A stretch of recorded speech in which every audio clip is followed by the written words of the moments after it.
The scrubbing brush stopped moving. Somewhere behind the library wall, a lock had breathed. Marianne Selwyn knelt on the cold servants' corridor at Corbridge House, her drab sackcloth gown darkened at the knees, a white mob cap pinned over dark curls. To the household she was nothing, a scullery maid scolded by Mrs. Poole, invisible in the winter of 1818.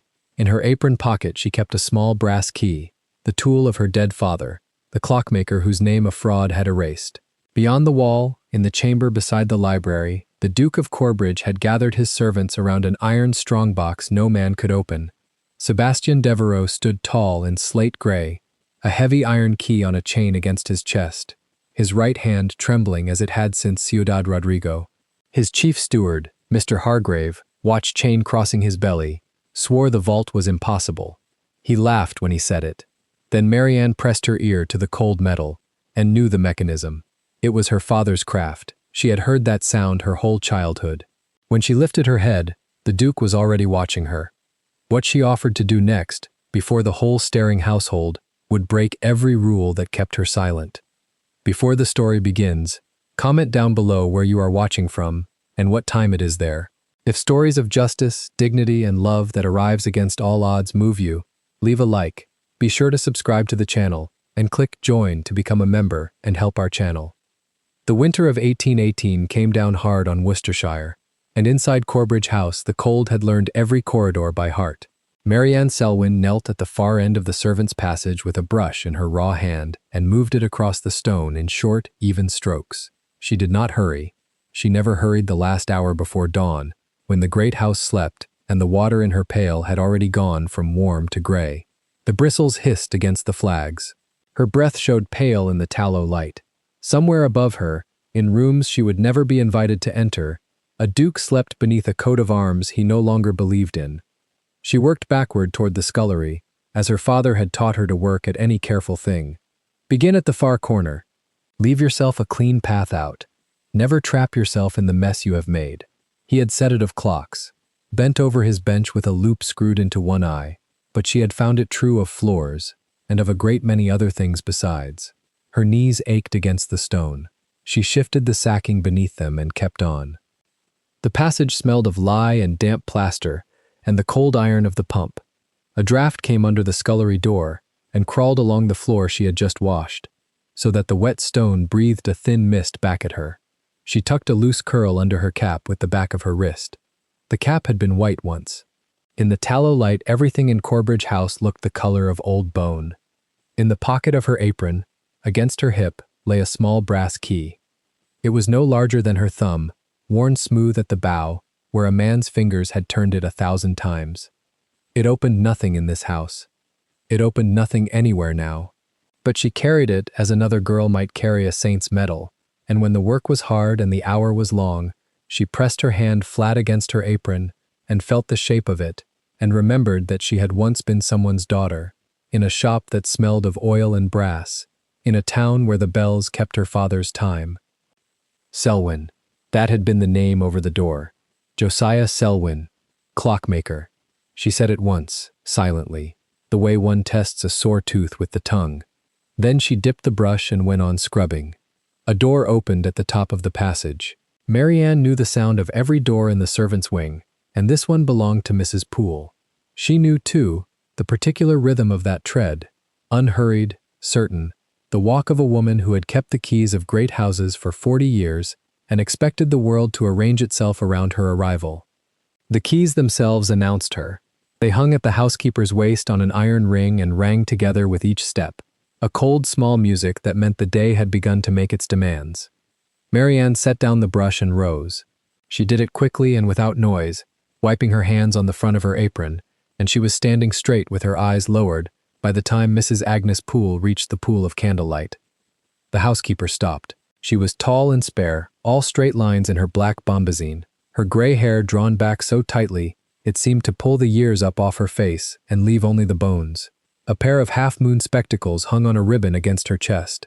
She lifted them now, settled them on her nose, and looked down through them at the floor. "You have left a tide mark," she said. Marianne followed the housekeeper's glance. Along the base of the wall, where the flags met the wainscot, a faint darker line showed where the water had reached and dried. I will do it again, Mrs. Poole. You will do it again because it is wrong, not because I have caught you. The spectacles came down. The gray eyes did not soften with them. There is a difference, girl, and in this house you had better learn it. Sir Augustus Verney breakfasts here on Thursday. His man will walk this passage to the strong-room stair. Do you imagine he will not see a tide mark? No, Mrs. Poole. No, the housekeeper let the word sit. You are quick with your hands. I have said as much to Mr. Hargrave. Quick hands and a still tongue, which is more than I can say for the rest of them. But quick is not the same as thorough, and I have buried better maids than you for supposing it was. Marianne kept her eyes on the stone. She had learned, in 3 years of great houses, that there was no answer to a woman like Mrs. Poole that did not make things worse. Silence was a kind of curtsy one could hold indefinitely, so she held it. The keys shifted at the housekeeper's waist as she turned to go. Then she paused, and half turned back, and something crossed the thin mouth that in another face might have been the beginning of kindness, and in hers only sharpened into inspection. Your hands are bleeding, Mrs. Poole said. Marianne looked down. It was true. The lye had opened the cracks across her knuckles again, and a thread of red had run into the wet of the brush. Wrap them before you touch the good linen.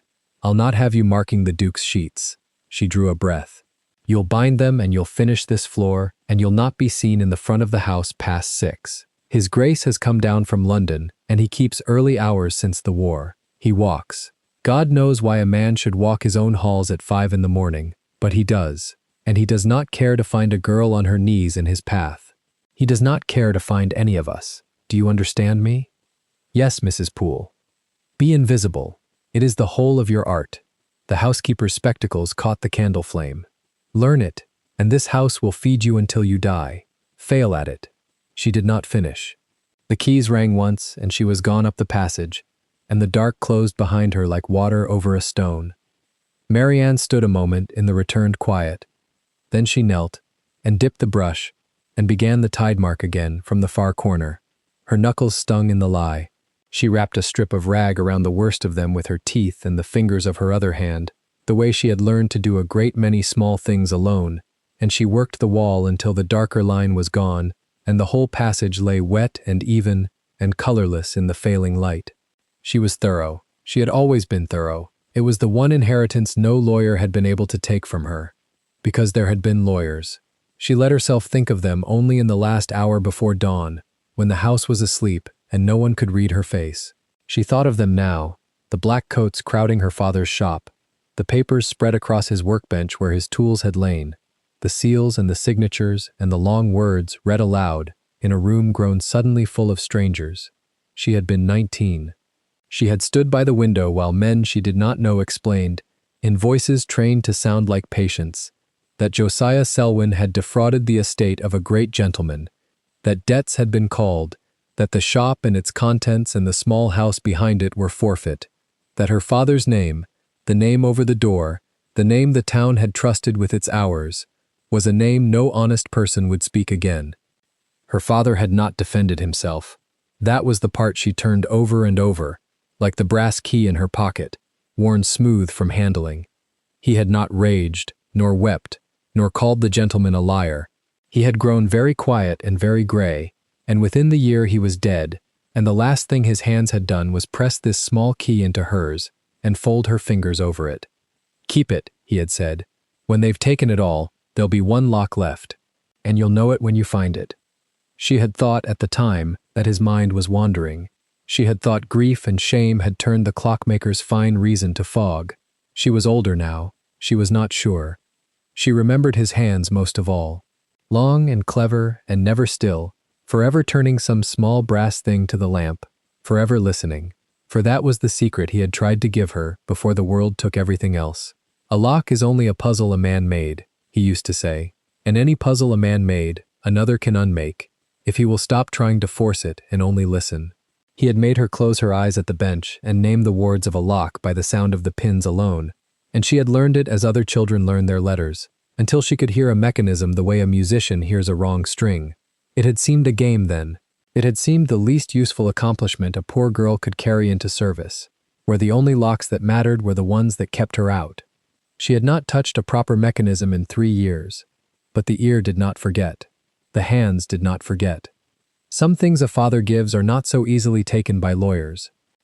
The tallow guttered. Gray light was coming up in the high window at the passage end, thin as skimmed milk, and with it came the first sounds of the waking house. A bolt drawn back below, a cough, the iron clang of the kitchen range being fed. Marianne gathered her pail and her brush and her sacking and rose for the last time, and the ache in her knees was a whole day's ache already, and the day had not begun. She went up the passage the way Mrs. Poole had gone, toward the scullery and the narrow stair that would carry her down and out of sight before the family stirred. She was quick and she was quiet. She was, as she had been instructed, learning to be invisible. She was not quick enough. At the turn of the passage, where a short flight of steps rose toward the green baize door that divided the servants' world from the master's, a man stood in the half-dark. He stood without a candle. He stood so still that she was 3 steps from him before her eye caught the shape of him against the gray wall, and by then it was too late to withdraw, too late to become a thing not seen. She stopped. The pail knocked against her leg and slopped a little water onto the clean floor. He was tall. That was the first of him, a height and a breadth of shoulder that seemed to take up more of the narrow passage than a man had any right to. He wore a dark dressing gown over his shirt, unbelted, and his feet were in slippers, and his dark hair, threaded at the temples with gray, was uncombed. He had the look of a man who had not slept or who had given up the attempt. His face was all hard angles in the poor light, a jaw like the corner of a building, a nose that had opinions, a mouth set in a line that discouraged approach. His eyes were a gray so pale they seemed to hold no color at all, only attention. Marianne knew him at once, though she had never in 3 years stood within 20 feet of him. There was only one man in Worcestershire who could stand in a servant's passage as if he owned the air in it, because he did. She sank into a curtsy and kept her head down and waited for him to pass, or to be angry, or to be gone. The Duke of Corbridge did none of these things. He looked at her. "You are bleeding on my floor," he said. His voice was low and even, worn smooth like something long in use, and it carried no heat. She glanced down. The rag had slipped from her knuckles, and a bright bead had fallen and starred the wet stone at her feet. "I beg your pardon, Your Grace." She bent at once, without thinking, to wipe it with the corner of her apron. "I will." "Leave it." She stopped, folded double, the apron in her fist. "Stand up," he said. She straightened.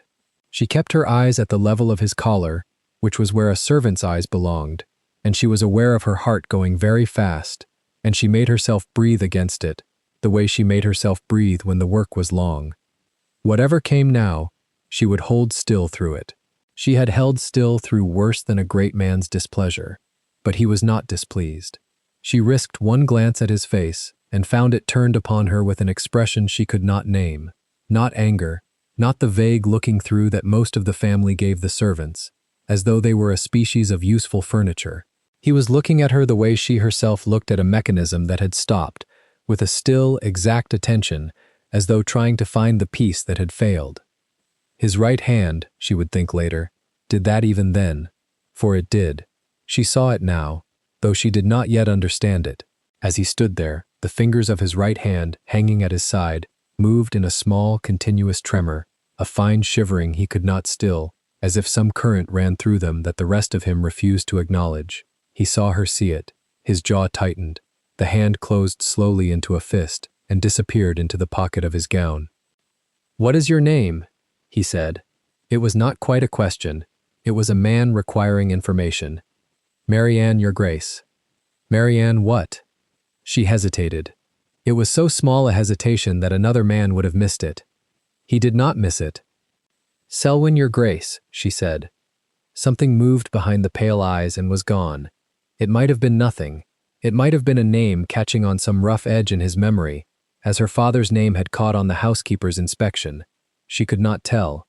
He was a difficult man to read, and she had learned long ago that reading the faces of the powerful was a dangerous habit for a girl who was meant to be invisible. "You keep early hours, Selwyn. The floors want doing before the house wakes, Your Grace." "So they do." He considered her. Above them, faintly, a clock struck the half-hour somewhere in the sleeping house, and she saw his head turn a fraction toward the sound.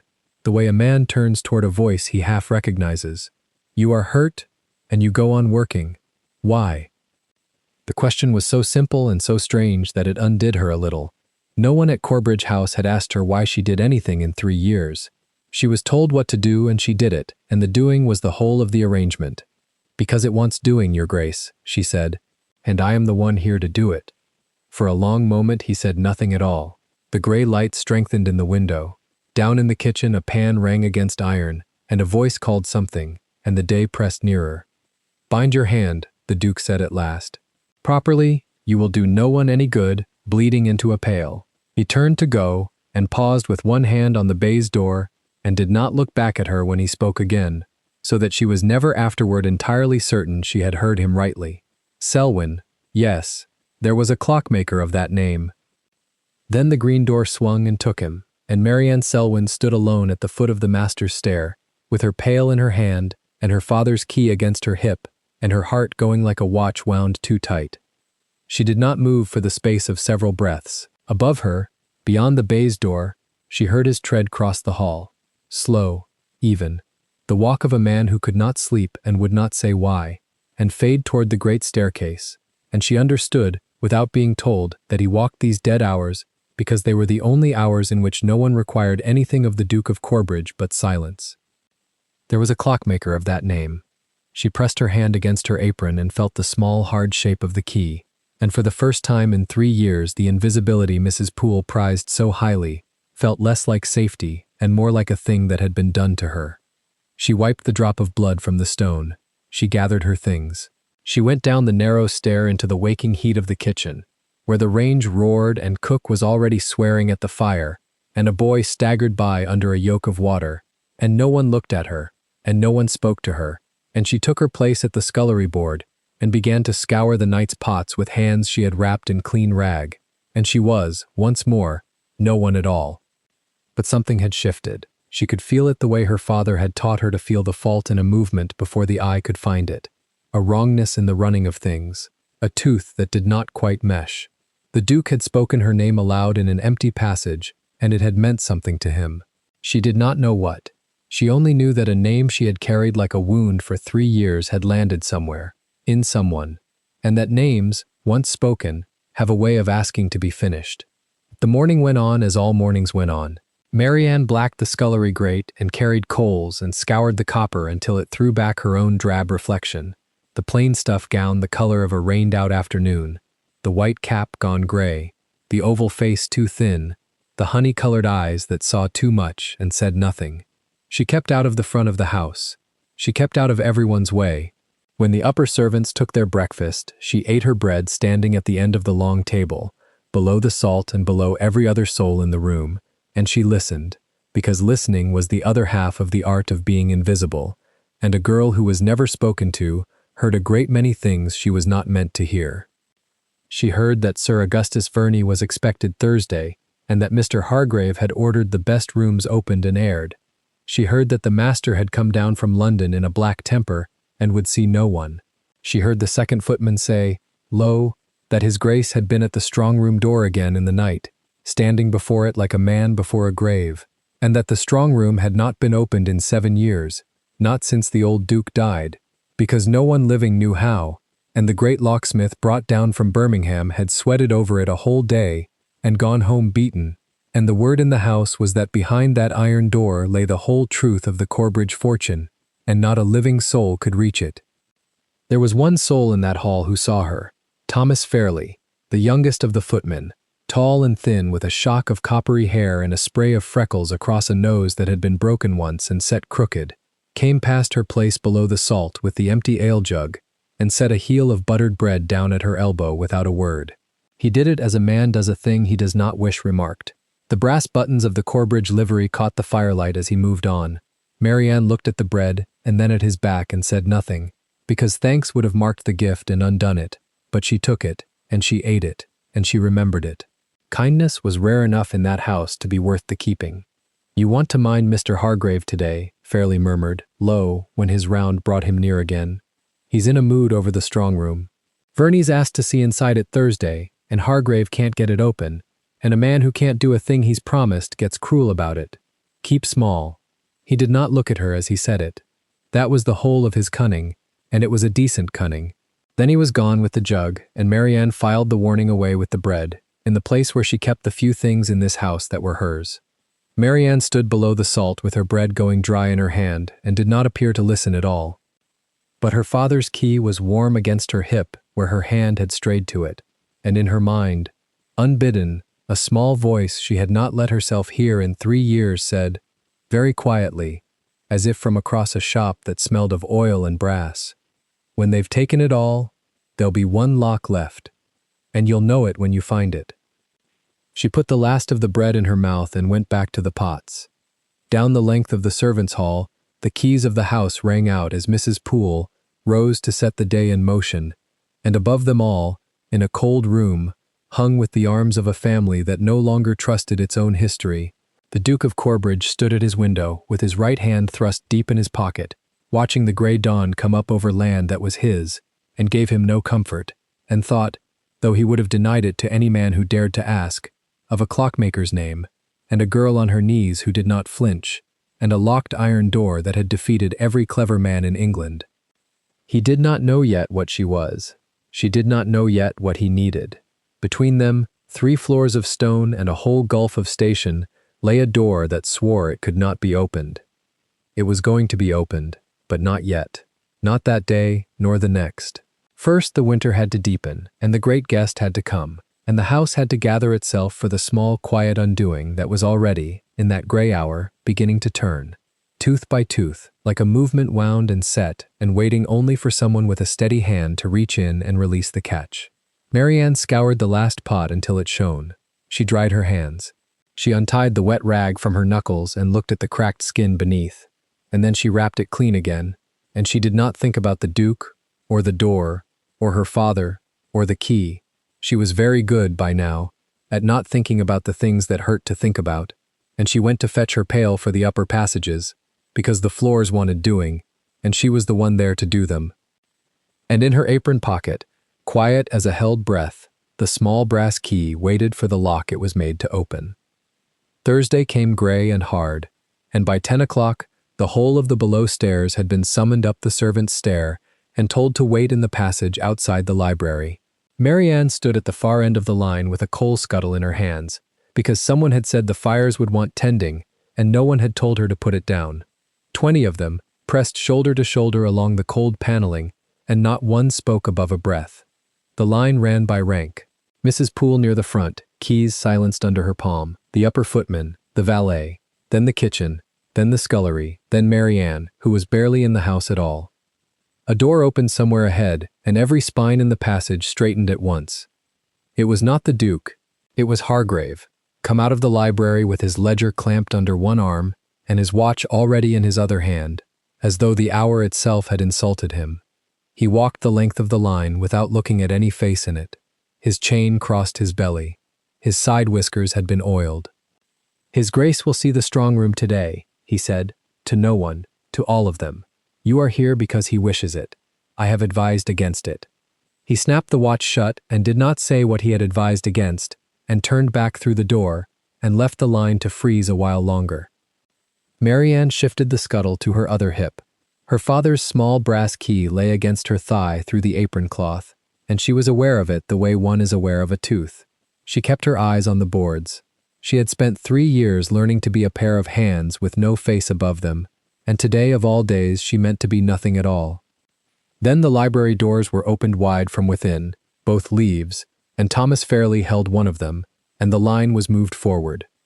The room beyond was long and dim, and smelled of cold ash and old leather. Shelves climbed to a gallery. At the far end, set into the thickness of the wall, stood a second door, and it was not made of wood. It was iron, black iron, near 7 feet of it, banded and studded, with a great boss of a lock, at its center, no larger than a dinner plate, and no more forthcoming than a stone. 7 years it had stood shut, and it looked as though it had stood 100. The Duke of Corbridge was already there. He stood before the iron with his back half to the room, one hand resting flat against the metal, as a man might rest a hand on the flank of a horse he did not trust. He wore the gray and the bottle green and the boots, and he was very still, and the stillness of him quieted the room more than any order could have. The servants filed in and ranged themselves along the wall and waited. "Shut the doors," he said. "Fairly shut them." The Duke turned. His gaze went along the line once, unhurried, weighing, and Marianne felt it pass over her and move on, and she let out a breath she had been holding since the passage. "You all know why you are here," he said. "There has been a great deal of talk in this house about that door. I have grown tired of the talk. I mean to have it open." He paused. "Mr. Hargrave holds a different view. Mr. Hargrave, say your piece, so that it is said before witnesses, and I need not hear it again." Hargrave stepped forward. He had the look of a man who had rehearsed and was pleased to perform. He set his ledger on the reading table and laid his hand upon it, as though the book gave his words weight. "Your Grace," he said, "I have served this house 11 years, and your father before you these 6 of them. That door has been shut since the old Duke was laid in the ground. It was his particular order that it be shut, and shut it has remained, because there is no man living who can open it. You have said as much before. I have said it because it is true, your Grace." Hargrave's color was rising, the way it did. "The locksmith from Birmingham, the one Sir Augustus recommended, worked upon it a full day. A full day, your Grace, with his picks and his glasses and his little oils. He left at dusk, and he told me to my face, there was no lock in England made like it, and no honest way through it, but powder or a sledge. The mechanism is dead, rusted through, most like. Whatever your late father sealed behind it, he sealed to stay sealed. And yet I am told my whole estate may lie behind it. Papers, your Grace, old papers." Hargrave's watch chain glinted as he drew himself up. "Ledgers, deeds, matters of business that Sir Augustus has managed most faithfully in your absence and can continue to manage. There is no need to break into a tomb to find what a competent man already holds copies of." Marianne, at the end of the line, heard the word "competent land," and heard how carefully it had been set down, and she understood that she was watching 2 men fight without either raising his voice. The Duke did not answer at once. He looked at the iron door, and then he looked at Hargrave, and something in his stillness had cooled by a degree. "Then you will not object," he said, "if I satisfy myself that it cannot be opened, before I take a sledge to my father's wall. Light the fires, all of them. It is cold enough in here to keep a corpse, and we may be some time." The line broke into motion. This, at least, the servants understood. There were 3 grates in the library, and a 4th in the little muniment closet beyond, and the fires wanted laying and lighting, and hands that had frozen in the passage were glad of a task. Marianne set down her scuttle by the great hearth at the near end, and knelt and began to build the fire, because the near hearth was hers, and no one had told her otherwise. She laid the kindling as her father had taught her, a small square first and the coals banked round it, and she struck the light and coaxed the flame, and she kept her head down and her movements small. Around her the room filled slowly with warmth and the low crackle of catching wood. The Duke had gone to stand at the reading table and was turning the pages of a document Hargrave had produced, saying little. And then the second footman, laying the muniment closet grate, found it choked and cold and would not draw, and Mrs. Poole sent Marianne to see to it, because Marianne was quick with a stubborn fire, and everyone knew it, and it took her the length of the room, past the reading table, past the Duke, to the far end, past the iron door. She had to pass within a yard of it to reach the closet, and as she came level with it, carrying her little brush and shovel, the fire she had just built at the near end gave a soft collapse behind her, a shift of settling coal, and the great iron door answered. It was almost nothing, a tick, a single small sound from somewhere deep in the boss of the lock, as the cold metal took the first breath of the room's new warmth, and moved by the width of a hair. No one else marked it. The Duke was reading. Hargrave was watching the Duke. The footmen were at their grates. Marianne stopped. She stopped as a person stops when their own name is spoken across a crowded room. The brush hung in her hand. She was 3 feet from the iron, and she had heard something in it that she had not heard in 3 years, and every part of her that had learned at a workbench woke at once and turned toward the sound. She should have gone on to the closet. She knew it, even as she failed to do it.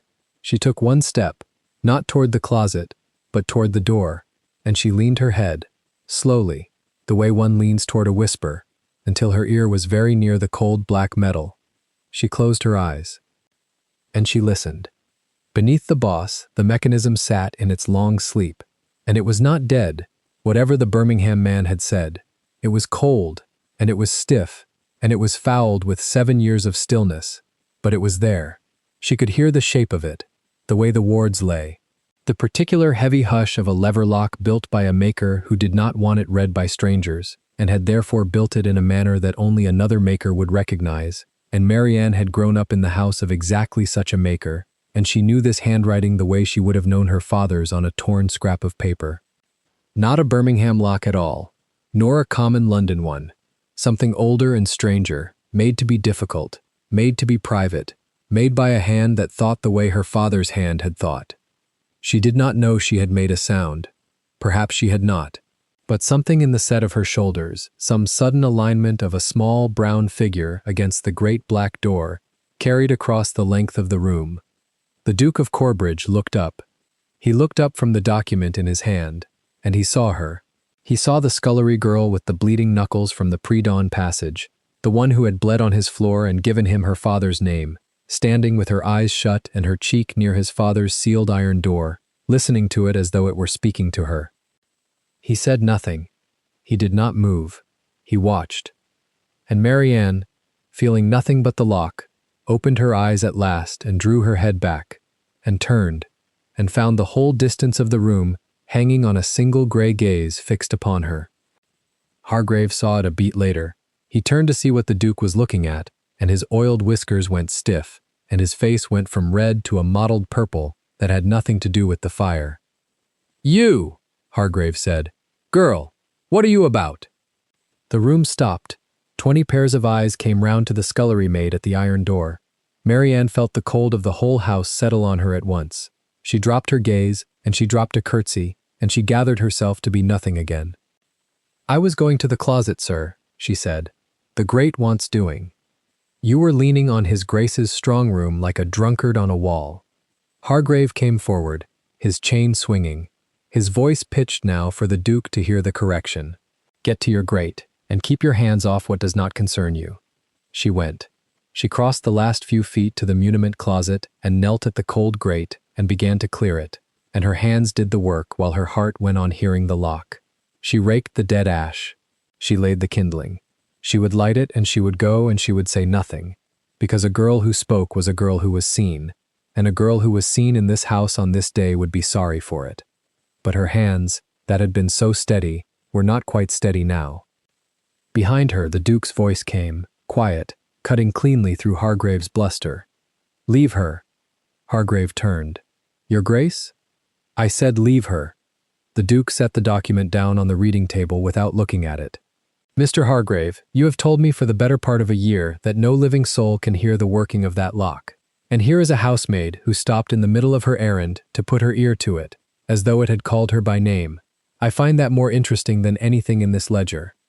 She is a scullery girl, Your Grace. She was idling. They idle." She was listening. The Duke's gray eyes had not left Marianne's back. "There is a difference, and I have spent enough of my life learning to tell one from the other." Marianne knelt very still over the cold grate. The flint was in her hand. She did not strike it. Every instinct she owned told her to stay small, stay silent, finish the fire and disappear, and she wanted to obey those instincts more than she had wanted anything in 3 years.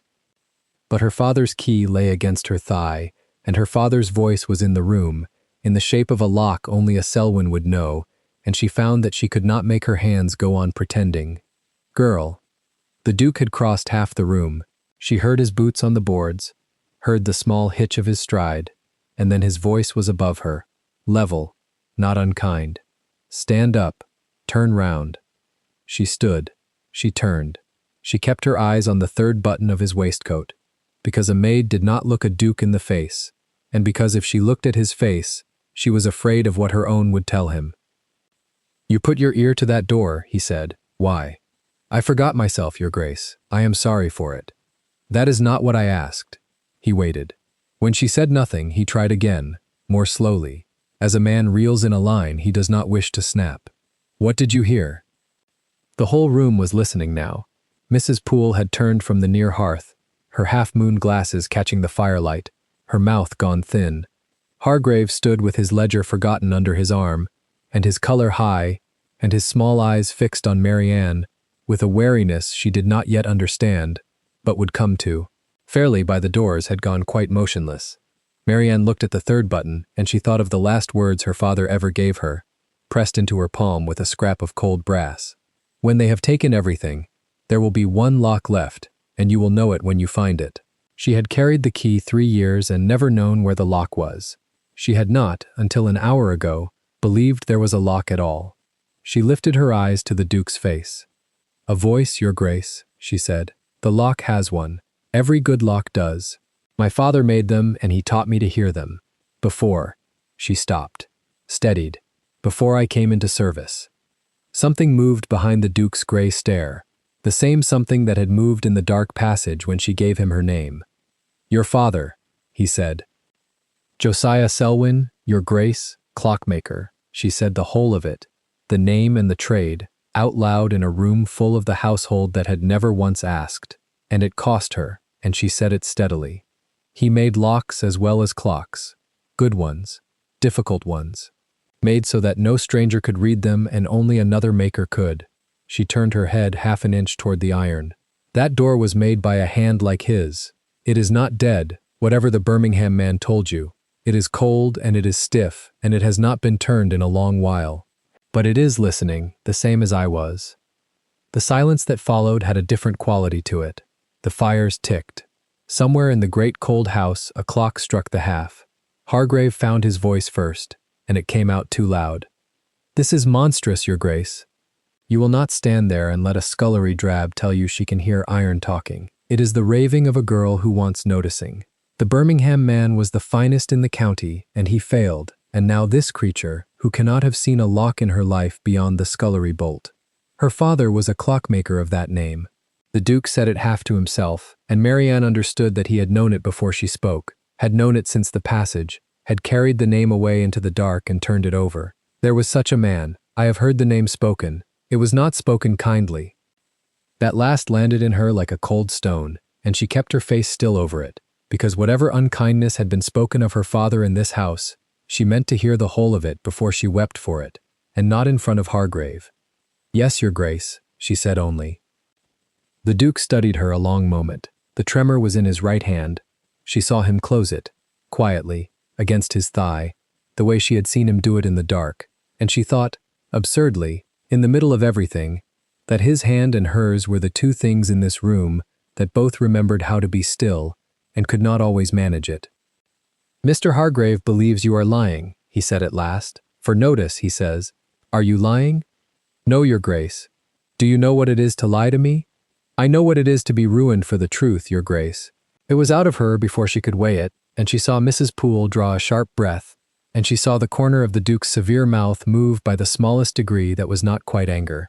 "I have no reason to trouble myself lying for less." "And a great deal of reason to hold your tongue," the Duke said. "Yet here you are." "Here I am, your grace." Why? She thought before she answered. She had learned, at a workbench and in a scullery both, that a thing said in haste could not be unsaid, and that some doors, once opened, did not shut.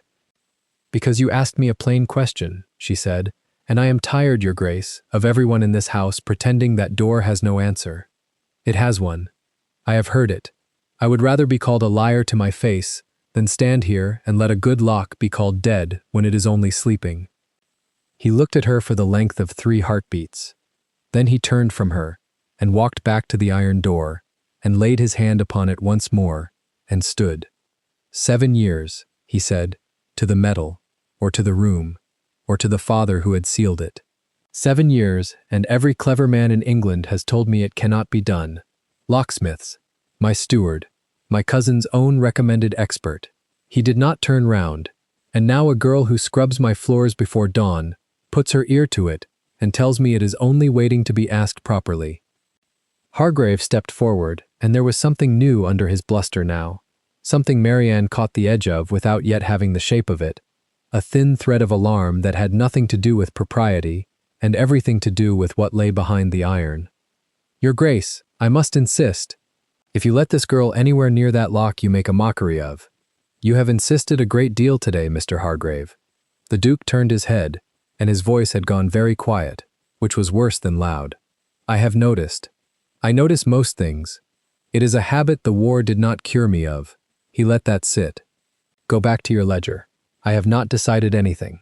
I have only decided that I am no longer certain of the thing you were so very certain of an hour ago, and I find I want to understand why a man swears so hard that a door cannot be opened. Hargrave's mouth worked. His hand went to his watch chain and away again. He said nothing, and his saying nothing was, Marianne thought, the loudest thing he had done all morning. The Duke turned back to Marianne, and for a moment the whole vast machinery of the house, the ranks and the silences and the below stairs and above, seemed to narrow to the space between a scullery maid and a duke and a sealed iron door. Finish the closet grate, he said, and do not leave the house. You and I are going to speak further, you and I, and not in front of an audience. Yes, Your Grace. He walked to the reading table and gathered up Hargrave's document and did not give it back, and he called for Fairley to open the doors, and the household was dismissed to its work, with the fires still burning, and the great question of the room left standing, unanswered, in the middle of the floor like a thing no one dared step around. Marianne knelt again at the muniment grate. This time her hands were steady. She struck the flint, and the kindling caught, and she watched the small flame climb, and she was aware, as she had not been aware of anything in 3 years of scrubbing floors, that she had been seen, not looked at, seen. She did not know yet whether it would save her or destroy her. In this house, she was beginning to understand, the two might be the same door. The fire took. She gathered her brush and her little shovel and rose, and as she passed the great iron on her way out, she let her eyes rest on it once, on the plate-sized boss and the ward sleeping behind it, and she thought of the small brass key against her thigh, and she thought, for the first time, that her father might have known exactly what he was telling her, 3 years ago, with the tacksmen on the stair and everything they owned being carried out into the street. One lock left, and you will know it when you find it. She had found it. She curtsied to the empty air where the Duke had stood, out of habit, and went down the servants' stair to fetch her pail, because whatever else had changed in that room, the upper passages still wanted doing, and she was still the one there to do them. But she went down slowly, and once, on the turn of the stair where no one could see her, she pressed her hand flat over her apron pocket, over the little cold shape of the key, and held it there a moment, the way one holds a hand that has just, after long silence, spoken.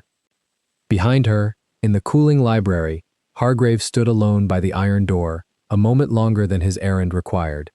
He took out his watch and looked at it, and did not read the time. He looked instead at the great black boss of the lock that he had sworn, on his 11 years and his oiled honor, could never be opened. And a man watching him closely, had any man been watching, might have seen that what crossed his red face was not the annoyance of a steward contradicted before the household. It was fear. He shut the watch, he gathered his ledger, and he went out by the far door, quickly, in the manner of a man who has a letter to write, and a rider to send, and a great deal to say to Sir Augustus Verney before Thursday's light was gone. The summons came at noon, carried down the service stair by a wide-eyed under-housemaid who could barely get the words out. His Grace wanted the Selwyn girl in the small study off the east passage. Alone, Marianne set down the pail she had only just filled, dried her hands on her apron, and pressed her thumb once against the brass key in her pocket before she climbed. Mrs. Poole caught her at the turn of the stair. The housekeeper's keys had stopped their tinkling. She stood very straight, her half-moon spectacles pushed up into the gray coil of her hair, and she looked at Marianne the way a woman looks at a cup she suspects has a crack in it. You will keep your place, she said. Whatever he asks. You will say yes, Your Grace, no, Your Grace, and you will not offer him one word he has not sent for. Yes, Mrs. Poole. A maid who is noticed is a maid halfway to the road. She reached out and with 2 fingers straightened the set of Marianne's cap. It was not a kindness. It was a woman putting a thing to rights before it was seen. Go up and mind the tremor in your own hands does not answer the one in his. The old woman's own hand lingered a moment on the girl's collar, and Marianne felt, under the sternness, the small pressure of something the housekeeper would never say in words. 40 years in this house had taught Agnes Poole exactly what happened to servants who rose too fast and were seen too clearly, and she had buried more than one of them, in a manner of speaking, at the bottom of the drive with a character reference and no more. I only mean to open a door, Mrs. Poole. No one, said Mrs. Poole, ever only opens a door in this house." She stepped back, and the keys resumed their small speech at her waist. "Go up before he sends again." Marianne went up. The study was small and cold, the fire in it laid but not lit, and the Duke stood at the window with his back to the door and his right hand out of sight. On the desk between them sat a single object that had no business in a gentleman's study, a mason's sledge, its oak half the length of a man's arm, its iron head resting on the green leather as though it had been set there to be argued with. He did not turn at once. He let her stand. "They tell me," he said finally, "that my father's wall can be brought down by Thursday's end. 2 men, an hour, a great deal of noise." He turned. The slate eyes found her. "Hargrave has been most eager to fetch the sledge. I find that a man who cannot open a door is remarkably quick to smash it." Marianne kept her eyes at the level of the 3rd button of his waistcoat, as she had been taught, and said nothing, because nothing had been asked. "You listened to the lock this morning," he said. "You told this house, in front of witnesses, that it is not dead. Was that true? Or was it the sort of thing a girl says to be looked at?" "It was true, Your Grace." "Prove it is true. Not to me. To yourself." He came round the desk and stood over the sledge, and for a moment his right hand lifted toward the haft and then stopped in the air, the fingers not quite still, and he lowered it again to his side without touching the wood. "Before I let them break it, I will hear the honest answer to one question. Can that door be opened by a living hand? Yours, since you are so certain no other in England will do." The whole room seemed to wait on her. She thought of her father's voice in the dark of the shop, naming the pins by their small deaths, one and then the next. She thought of 3 years of scoured pots and invisible corridors. She thought of the key against her hip. "I believe it can, Your Grace," she said. "Not with force. Force will jam it forever. It wants patience, and a fine tool, and a hand that does not shake." She had not meant the last 4 words. They left her before she could weigh them, and she heard them land. The Duke went very still. His right hand, at his side, closed slowly into a fist and drew back a half-inch toward the shelter of his coat.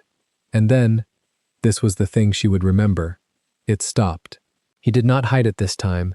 He let the hand hang there in its small betrayal, in the light from the cold window, and he looked at her as though she had said aloud a thing he had spent 7 years not saying.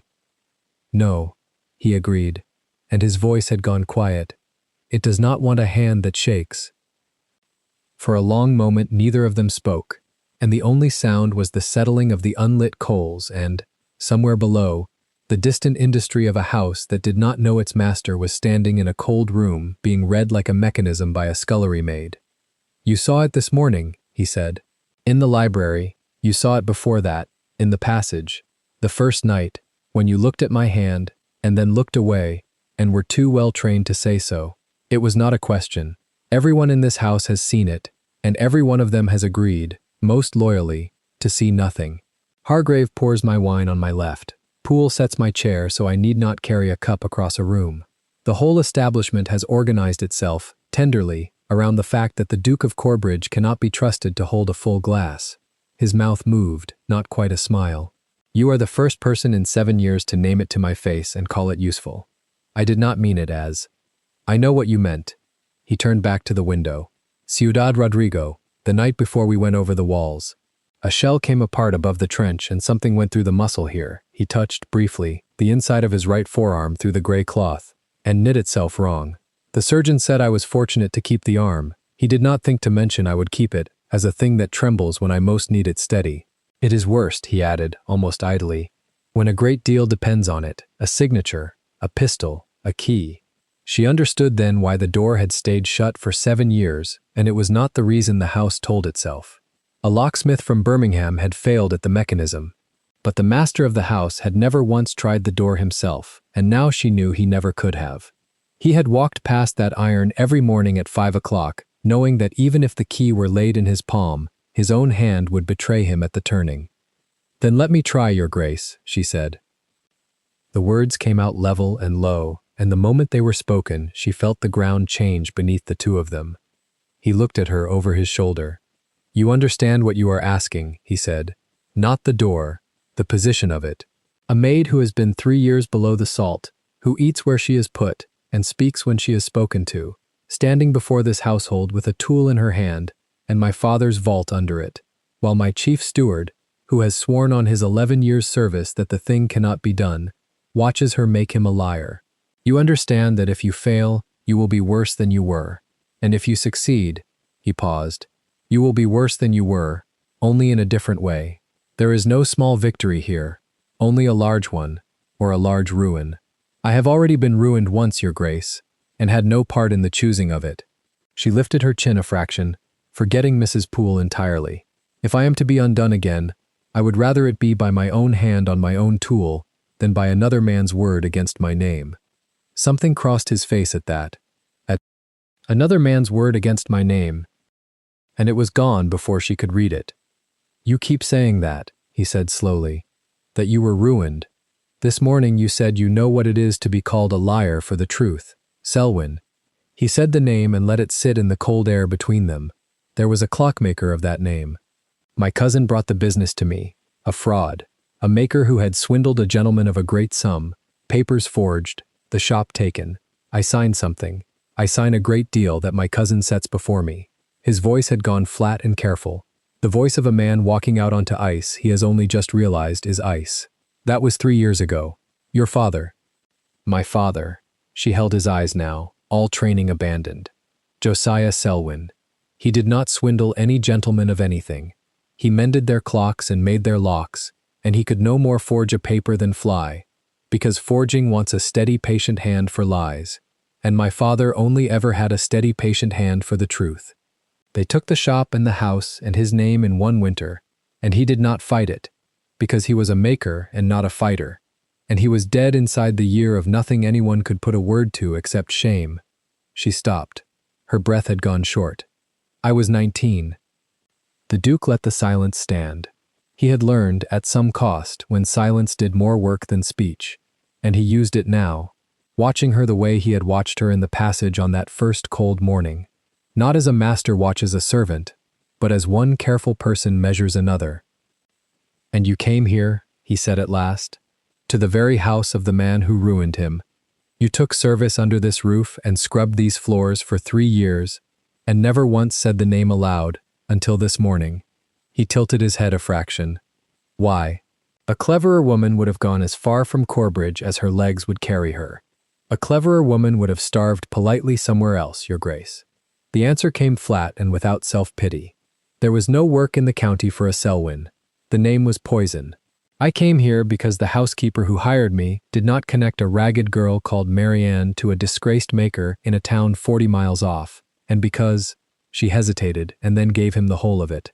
Because my father said there would be one lock left at the end, and I did not know where it was, and this was the last great house in England where anyone had spoken his name. I did not come to open your vault, Your Grace. I did not know your vault existed. I came because I had nowhere cleaner to go. That the two things have met in one room is not my doing. He considered that for a long moment, and she could not tell whether he believed her, until he said, quietly, No, I do not think it is. Coincidence is usually another man's design wearing an honest coat. He glanced, once, at the sledge on the desk, as if it belonged to that other man. I begin to think a great many things in this house were arranged to look like accidents. The Duke had turned fully now. The sledge lay forgotten between them. Who brought me the papers? He said, very quiet, not to her, to the room, to himself. Who recommended the Birmingham locksmith? Who has copies, he says, of everything the vault contains, so that there is no need to open it at all? The name hung unspoken. Neither of them said it, but Marianne saw the moment it arrived behind his eyes, and she saw him decide, deliberately, not to say it aloud, in a room with a door that servants passed. Your Grace, she said carefully, I did not come up these stairs to accuse anyone. I came because I was sent for. I am a maid, and I know a lock. You are a maid who was sent for, he agreed, and you know a lock, and your father made locks that only another maker could read, and my vault was made by a hand like his, and the man most anxious that it never be opened is the same man who buried your father. He said it in a level, dreadful, tidy way, as though laying out the works of a watch on a cloth so that anyone might see how each wheel drove the next. I am not a clever man, Miss Selwyn. I am a soldier who inherited a name, but I can count, and I do not like the sum. It was the first time in 3 years anyone had called her Miss Selwyn. She felt it go through her like cold water. Then you understand, she said, why I would like very much to open your door. For a while he said nothing. He walked to the desk and laid his left hand flat on the head of the sledge, and looked at it, and she understood he was doing arithmetic of his own, weighing the noise and dust and certainty of 2 strong men and an hour against the scandal of a maid, a tool, and a steward made a liar in front of his own household. If I let you try, he said, Hargrave will fight it. He will call it beneath the dignity of the house. He will remind me, correctly, that a duke does not set a scullery girl to pick his father's strong room like a felon. Poole will support him, out of 40 years of habit, and she will not be wrong either. Every custom of this house says no. Yes, your grace. And you would stand there and let them say it to your face. I have been called worse to my face than scullery girl. Your grace, and by people with less right. She paused. Custom kept that door shut for 7 years. Custom did not open it. Perhaps the house might try something other than custom. He looked at her a long moment, and then he did something she had not seen him do in 3 encounters. He almost smiled, not with the mouth, which stayed severe, but with a small easing at the corner of the eye, quickly gone. My father, he said, would have had you turned out into the snow for that sentence. He straightened. I find I am not my father. He crossed to the bell pull and stopped with his good hand upon it. I will give you this, he said, and now the quiet was gone and the Duke was in the voice. The man who had put companies over walls. One attempt. Tomorrow, in daylight, before the whole household, so that whatever is found in front of witnesses, and no man can afterward say a paper was slipped in or out in the dark. You will have whatever tool you name. You will have time. I will not have you hurried by a laughing steward. And you will have my protection while your hand is on that lock, which means that any person in this house who lays a word or a finger on you before you are done answers to me directly. His eyes held hers. In exchange, you will tell me the truth of what you find, whatever it costs any man in my service, and whatever it costs my cousin, even if what you find undoes something I signed with my own name. Do we understand one another? We do, your grace. Then we have a bargain. He almost said it lightly. He did not quite manage it. It seems we have a bargain, she agreed, and dropped him the curtsy. She had withheld the entire conversation, and it was steady and low, and it lasted precisely as long as respect required, and not 1 instant longer. He pulled the bell. Hargrave came fast enough that he had plainly been within earshot of the passage, and the sight of him in the doorway, the ledger under the arm, the watch chain riding the swell of the waistcoat, the gray side whiskers freshly oiled, brought the temperature of the room down several degrees. His small eyes went from the Duke to the maid to the sledge on the desk and did their sum, and Marianne watched him arrive at an answer he did not like. Your grace rang. I did. There will be no sledge. The Duke's voice was pleasant and left no room at all. Have it taken back to the mason's shed. Tomorrow at 11, the household will assemble in the library. This young woman will attempt the strong room. Hargrave's color rose the way she had seen it rise that morning, from the collar upward, a slow tide. Your grace cannot be, forgive me, your grace cannot seriously mean to set a housemaid to the strong room of Corbridge. It is, he groped, it is unheard of. It is an offense to the dignity of the house. What will Sir Augustus say when he learns the vault of his own family was picked open by a scullery drab off her knees? I have served 11 years, your grace. I served your late father, and I tell you the door cannot be. You have told me a great many times that the door cannot be opened. The Duke had not raised his voice, and that was worse than if he had. You told the Birmingham man. You told me this morning, on your service, before the household. You have been so very certain, Hargrave, for so very long, that I confess I have grown curious as to the source of your certainty. He let that sit. Tomorrow we shall test it. If she fails, you are proved right before every servant in the house, and you may fetch your sledge with my blessing and a clear conscience. If she succeeds, the pause was surgical, then we shall both learn something. I cannot imagine why a loyal steward would object to being proved right in front of witnesses. The steward's mouth worked. She could see him casting for the argument that would turn it, and finding that every road ran through the one place he could not go. Why would I object to the door being opened? The girl is a thief's daughter, he said at last, low, and it was the wrong card, and he knew it the instant it was down. Selwyn, a forger, convicted in all but the courtroom. Your Grace would put the family honor into the hands of— Her father made locks, said the Duke, and my father's lock has beaten every honest man sent against it. If I wanted a saint, I would send to the bishop. I want someone who can hear the wards turn. His voice cooled another degree. You are very free with the name Selwyn, Hargrave, for a man who claims never to have troubled himself with the business. I did not tell you her father's trade. How is it that you know it? The tide in the steward's face went, briefly, the other way, pale, and Marianne watched him understand that he had stepped where the ice was thinnest. It is common knowledge below stairs, Your Grace, he managed. Is it? Said the Duke, without belief, and let him stand in it. Sir Augustus, he tried, should be sent for first. He would wish to be present. He holds copies of the— Sir Augustus is 3 days hard riding away, and I do not propose to keep the household standing about for a week. The Duke's tone did not change, and the door shut on that avenue as neatly as any lock. You sent him a rider this morning, I understand. He will come when he comes. We open tomorrow. He turned his shoulder, a small, deliberate, aristocratic dismissal that Marianne felt in her own spine. That is all, Hargrave. See to the sledge. The steward stood one heartbeat too long in the doorway. His eyes came to Marianne, and there was nothing pompous in them now. There was fear, cold and awake, the same fear she had glimpsed that morning at the iron door, and behind it, something colder still, that was beginning to think about what a frightened man does when the thing he has buried starts to rise. Then the mask came down, and he bowed to the Duke, and he consulted his watch as he turned. That old arrogant gesture, the flick of the case. But she saw that he did not look at the dial. As Your Grace commands, he said, and was gone. The Duke stood a moment listening to the heavy tread recede down the passage. When it had faded, he spoke without turning.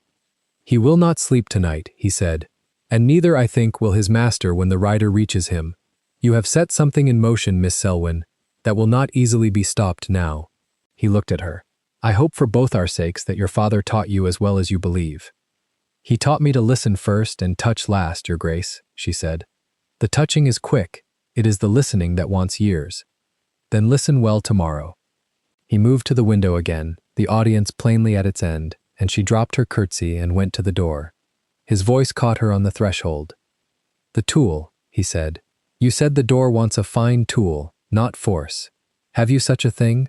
I will have the smith make whatever you draw for him tonight. She stopped with her hand on the cold brass of the study door, and for the first time in 3 years, she thought of the small steel pick her father had made her with her own name filed into the shank, the tool that had been taken with everything else in that winter, that Thomas Fairley had said, in the servants' passage, he thought he had seen in a drawer in the steward's room, among the confiscated oddments of a decade of dismissed servants. I may have such a thing already, Your Grace, she said, if it can be found. If not, I will draw you another by morning. But there is one that would open it best, because it was made for a lock made by the same hand, and I would sooner use my father's than any smith's. Then find it, he said, tonight. She curtsied a last time and went out, and closed the door softly, and stood one moment in the cold passage with her heart going like a watch wound too tight, and pressed her hand flat over the brass key in her apron pocket. When they have taken everything, her father had said, there will be one lock left, and you will know it when you find it. She had found the lock. Tomorrow, in daylight, before the whole house, she would learn whether she still had the hand to open it, and whether the man who had buried her father had the nerve to stand in the room and watch her do it. She went down the service stair 2 steps at a time, quick and silent, to find Thomas Fairley and a drawer in the steward's room, before the light was gone. Thomas Fairley was cleaning boots by the light of a single tallow dip when she found him, and he set the brush down the moment he saw her face. He did not ask what she wanted. He listened while she told him, low and quick, of the drawer in the steward's room and the steel pick with her own name filed into the handle, and his freckled jaw went tight. Hargrave keeps that room locked, he said. But he's above stairs till supper, writing letters. He's written 3 today, sent 2 riders. 2, Marianne said. 1 north, 1 toward London. Thomas wiped his hands on a rag. "He's afraid of something, miss. A steward doesn't sweat over a maid." She heard the miss and let it pass without remark, though it moved through her like warmth from a grate. The whole house had begun to say it in the last hour, some in wonder, some in spite. Names were strange things. Take one away, and a person nearly disappeared. Give it back, and they stood a hand taller. "Show me the room," she said. He took her along the back passage where the lamps were not lit, past the still room and the cold larder, to a low door, with a keyhole worn bright by years of use. Thomas produced a bent nail from his waistcoat and looked at it, then at her, half ashamed. "I've been trying it a week," he confessed. "Since I saw where he put it, I couldn't work the wards. My hands are too clumsy for it." Marianne knelt at the door. She did not take the nail. She took, instead, the small brass key from her apron pocket and held it a moment in her palm, not to use it, only to feel the weight of the thing her father had left her. Then she set it back. From the sewing housewife folded in her pocket, she drew a slender hook of steel, meant for cleaning the grooves of a lock, and she leaned her cheek almost to the wood and closed her eyes. The wards were old and simple, a country lock, made to keep honest servants honest. She felt each ward lift and settle under the hook the way her father had taught her, naming them under her breath as she went, not because she needed to name them, but because the naming steadied her hands better than prayer. The bolt drew back with a small domestic click, no louder than a spoon set down. Thomas exhaled through his teeth. Sweet mercy. "Watch the passage," she told him. The steward's room smelled of tallow and old paper, and the sourness of a man who ate at his desk. Marianne did not light a candle. She went to the tall chest against the wall, the one Thomas pointed to before he turned to keep the door, and she opened the drawers from the bottom, as her father had taught her, so the weight above did not stick them. In the third drawer, under a folded stock and a broken watch and a bundle of pawn tickets that told their own sad stories of dismissed servants, her fingers found steel. She knew it before she saw it. She knew it by the balance. It was a fine pick of blued steel, the length of her hand, the handle wrapped once in wax thread that had gone stiff with years, and filed into the flat of that handle, in her father's neat, careful strokes, was a single word, her name. He had made it for her when she turned 12 and could open the practice locks faster than his journeyman. He had filed her name into it so no one could say it was not hers. 3 years since she had held it. Her thumb found the worn place where her own thumb had always rested, and the steel fit her hand as though it had gone on growing to match her all this while in the dark of a stranger's drawer. "Miss," Thomas whispered from the door. "Someone on the stair." She slid the drawers home in order, top to bottom, and was out and past him, and around the turn of the passage before the footsteps reached the landing. They stood in the dark of the larder doorway, close, breathing shallow, while Mrs. Poole's tread went by above with the ring of her keys, unhurried, not seeking anything. When it faded, Thomas laughed once, silently, all his freckles. "You're a marvel," he said. "I'm a clockmaker's daughter," Marianne said, and closed her fingers around the pick. "That's a different thing than a marvel. A marvel is luck. This is only listening." She did not go up to the Duke that night to show him she had it. She thought of it and decided against it. Let the pick stay hidden in her stays till morning, warm against her ribs where no searching hand of Hargrave's would find it. If she carried it openly through the house tonight, it might be taken again, and this time filed to nothing. Some things you did not show a man until the moment you used them. She lay awake in the attic she shared with 3 others and listened to the house settle. Somewhere below, a man was writing letters. Somewhere below, an iron door slept in the dark, waiting. She held the pick and the brass key both, one in each hand, and thought of her father's voice. "Listen first, touch last." Morning came gray and hard with frost. The word had gone through the house like fire through gorse, and by the time the clock struck 11, there was not a soul below stairs who had found a reason to be elsewhere. They filled the library along its cold walls, footmen and maids and the kitchen staff with flour still on their aprons, the grooms who had no business indoors. All of them ranged in a loose crowd about the great iron door, as though at a hanging or a wedding, uncertain which. The Duke stood before the strong room with his back to it, and the household fell quiet the way a field falls quiet when the wind drops. He had dressed with care, Marianne saw, the charcoal coat, the bottle-green waistcoat, the cravat tied hard and white. A man who meant to be seen to keep his word before witnesses, His right hand rested in his coat pocket, and only she, perhaps, knew why. Hargrave stood a little apart with his ledger clasped to his chest like a breastplate, his side whiskers oiled, his color high. He had not slept. It showed in the pouches beneath his small eyes. But he had recovered his tongue, and when Marianne came through the crowd in her drab gown and white cap, with her hands empty and folded, he permitted himself a smile. His Grace indulges a great deal of theater, he said, to no one and everyone, for a lock that will still be shut at noon. Then you have nothing to fear from the next hour, Hargrave, the Duke said, without turning. A man sure of his ground is glad to see it walked upon. Mrs. Poole came to stand near Marianne, close enough that their sleeves nearly touched. She kept her eyes forward, her mouth its usual thin line, but under her breath, meant for one pair of ears only, she said, "Whatever you mean to do, girl, do it clean and do it quick. This lot will forgive a wonder. They won't forgive being made to wait in the cold." It was, Marianne understood, as near to good luck as Mrs. Poole had ever wished anyone. The Duke turned then, and his slate eyes found her. "Miss Selwyn," he said it clearly, so the whole room had it. "You told me a lock had a voice, and this one was not dead. You told me a living hand might open what a sledge was fetched to break. I have kept my half. The house is gathered. It is daylight. Nothing goes into that door, or comes out of it, but by witness." He paused. "Have you your tool?" The room seemed to lean. Marianne reached into the front of her bodice, and there was a small stir among the maids, a gasp somewhere, and drew out the blued steel pick with her name upon the handle. She held it up once so that it caught the gray light from the tall windows. Then she looked at Hargrave, and only at Hargrave, when she spoke. "My father made it," she said. "It was taken from me the winter he was ruined. It was found again yesterday, in a drawer in this house."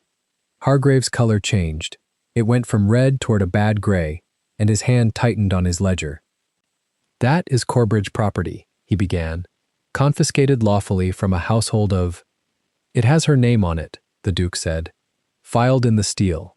I should be glad to hear you argue that a Selwyn's name upon a Selwyn's tool makes it yours." He let that sit. "No? Then stand where you are and be quiet. You have sworn a great many things in this room. Let us see how the door answers them." Marianne crossed to the iron.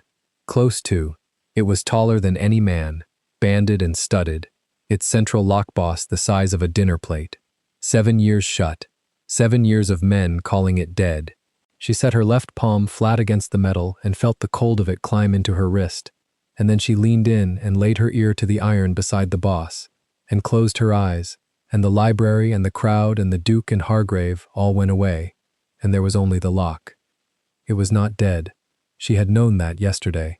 Now in the quiet she heard the whole of it, a great fixed mechanism gone stiff with disuse and the damp of years, its levers fouled, its springs sullen but not broken, a lock her father might have made, or a lock made by the same lost art, so that its inner speech was a language she had spoken before she could properly read. She listened the way a physician listens to a chest. Here the fault, here the healthy part, here the way in. "There is no keyhole she can reach," someone murmured. "The boss is sealed." There was, beneath a plate that a thumb could slide, if a thumb knew where. Her father's makers hid their keyways as a matter of pride. She found the seam by touch, worked the plate aside a hair's breadth, and slid the pick home into the dark of the lock. Behind her, Hargrave gave a short laugh, too loud. "This is mummery. She'll scratch at it an hour and—" "Be quiet," said the Duke, and there was Ciudad Rodrigo in his voice, the flat command of a man who had ordered other men up a breach, and Hargrave was quiet. Marianne stopped hearing them. She worked slowly. That was the thing none of them expected, who thought a lock was forced. She did not force. She coaxed. She found the first lever with the tip of the pick and asked it to rise, and it resisted. Gummed with old oil turned to varnish, and she did not fight it. She withdrew, and breathed on her cold fingers, and went in again at a shallower angle, and this time the lever gave a fraction, and settled, and held. "1. Her father's voice, from years and years down. "Never bully a good lock, Marianne. A good lock is only a stubborn friend. It wants the same thing you want. It wants to be understood." 2. The second lever came easier, warmed by the 4 fires that had burned in this room a day ago and the crowd of bodies now. Warmth was her ally. The metal had loosened by degrees she could feel through the steel. She turned her wrist a half-inch and the pick spoke back to her through her fingertips, a small live tremor of contact, and she read it the way her father had taught her to read the tremor of a balance wheel, and she knew she had it right. 3. The room had gone so still she could hear the frost ticking on the window panes and the rasp of Hargrave's breath. Marianne opened her eyes, because now it was touch and not sound, and she needed to see nothing but she wanted, for one moment, to see her own hand doing this. Her hand did not tremble. It had never trembled at a lock, not once, not as a child, and not now. This was the one place in the world where she had always been wholly steady. She set the last small pressure into the pick, a pressure no heavier than settling a watch glass into its frame, and turned. Deep in the iron, 7 years deep, something enormous moved. It was not a click. It was a sound like a held breath let go, a shifting and a falling of great tumblers into their beds, one after another, ka-chunk, ka-chunk, a sequence unwinding down the whole tall height of the door, as the mechanism woke and remembered its purpose, and did the single thing it had been built to do. The bolt drew. It was the loudest quiet sound any of them had ever heard. The great iron door swung inward an inch under its own weight, and stopped. For a moment no one breathed. Then a maid began to cry, without knowing why, the way people weep at things too large for them. Marianne stepped back and lowered the pick to her side. She was aware of her own heart. She was aware of the Duke, very near, though she had not seen him move. She looked at Hargrave. Hargrave was not looking at her. He was looking at the black gap between the door and its frame with an expression she would remember all her life, because it was not the face of a man surprised by a marvel. It was the face of a man watching his own grave dug open. Every drop of blood had gone out of it. "Well," said the Duke softly. His gray eyes had not left Marianne. He looked at her the way, 3 days ago, he had looked at a mechanism stopped in the dark of a corridor, but there was something new laid over it now, something he did not trouble to hide from the room. "It seems the lock was only asleep, Your Grace." Hargrave's voice cracked and he mended it. He came forward a step, 2, his ledger held out before him, as if it could stop the door. "Your Grace, this is an old vault, private papers, your late father's affairs, matters no fit sight for a crowd of servants. Let me close it, and we shall go through it properly, you and I, in quiet, and you were very certain it could not open." The Duke did not raise his voice. "An hour ago. Yesterday. 7 years. He turned at last and looked at his steward. "And now that it stands open, your first care is to shut it before anyone looks inside. A man might wonder, Hargrave, what you were guarding, the door or the dark behind it? There is nothing behind it but dust and old ledgers. Then you will not mind us looking at the dust." Hargrave lunged. It was not a graceful thing, a heavy man in a sober coat throwing his shoulder at an iron door, and it did not succeed, because Thomas Fairley was there before him. The young footman stepped across the gap, not touching the steward, only standing in his path with his freckled face gone calm and hard, and Hargrave rocked to a halt against nothing, because to lay hands on the Duke's man before the Duke's eyes was a ruin of its own kind. "His Grace hasn't said to shut it, Mr. Hargrave," Thomas said. "Only to look. You insolent." "Enough." The Duke's word dropped like a stone into a well, and everything went still around it. He crossed to the door himself, and here Marianne watched him do a small, brave thing that only she understood the cost of. He drew his right hand from his coat pocket in front of the whole assembled house, the hand that had betrayed him for 7 years, and he set it against the edge of the great iron door, and though it shook, plainly, for all to see, he did not put it away again. He used it. He pushed, and the door gave, and the black interior of the strong room opened to the gray daylight of the library. Shelves, deep iron shelves in the cold dark, and on them the shapes of boxes and the fat spines of ledgers, rank upon rank, the buried paper accounts of a great house sealed away from the light for 7 years. Deed boxes with names lettered on their ends, bundles tied in faded tape, and dust, yes, Hargrave's dust, lying thick and undisturbed over all of it, over everything, so that any man could see at a glance that no one had been inside this room in a very long time. No one had been inside. That was the thing Marianne understood. standing at the Duke's shoulder in the cold breath that came out of the vault. No one had been inside for 7 years to move or mend or remove a single sheet. Whatever was in here was exactly as it had been left. Whatever truth had been shut away whole, which meant it was all still here. The Duke reached in with his steady left hand and drew down the nearest ledger and opened it and turned it toward the window and read. The household watched him read. Marianne watched Hargrave, who had stopped struggling, who stood now quite still, with his own ledger hanging forgotten at the end of his arm, watching the Duke's face the way a condemned man watches the sky. "These are the estate accounts," the Duke said slowly, turning a leaf. "The true ones.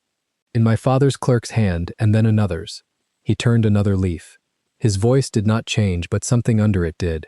"Kept up. For 3 years after this door was sealed. Kept up, Hargrave. In a room no one could enter." He looked up. "A curious thing. A dead vault whose books go on being written. As though someone had a way in after all. Your Grace, I can explain I am sure you can. You have explained a great many things." The Duke closed the ledger on his finger, keeping the place. "You explained why the door could not be opened. You recommended the locksmith who agreed with you. You wrote 2 letters last night and sent them by riders before dawn, and do not trouble to deny it, because the stable knows the hour and the road." He let the silence work. "You have been a very busy steward, for a man with nothing to hide." Hargrave's mouth opened and shut. No words came.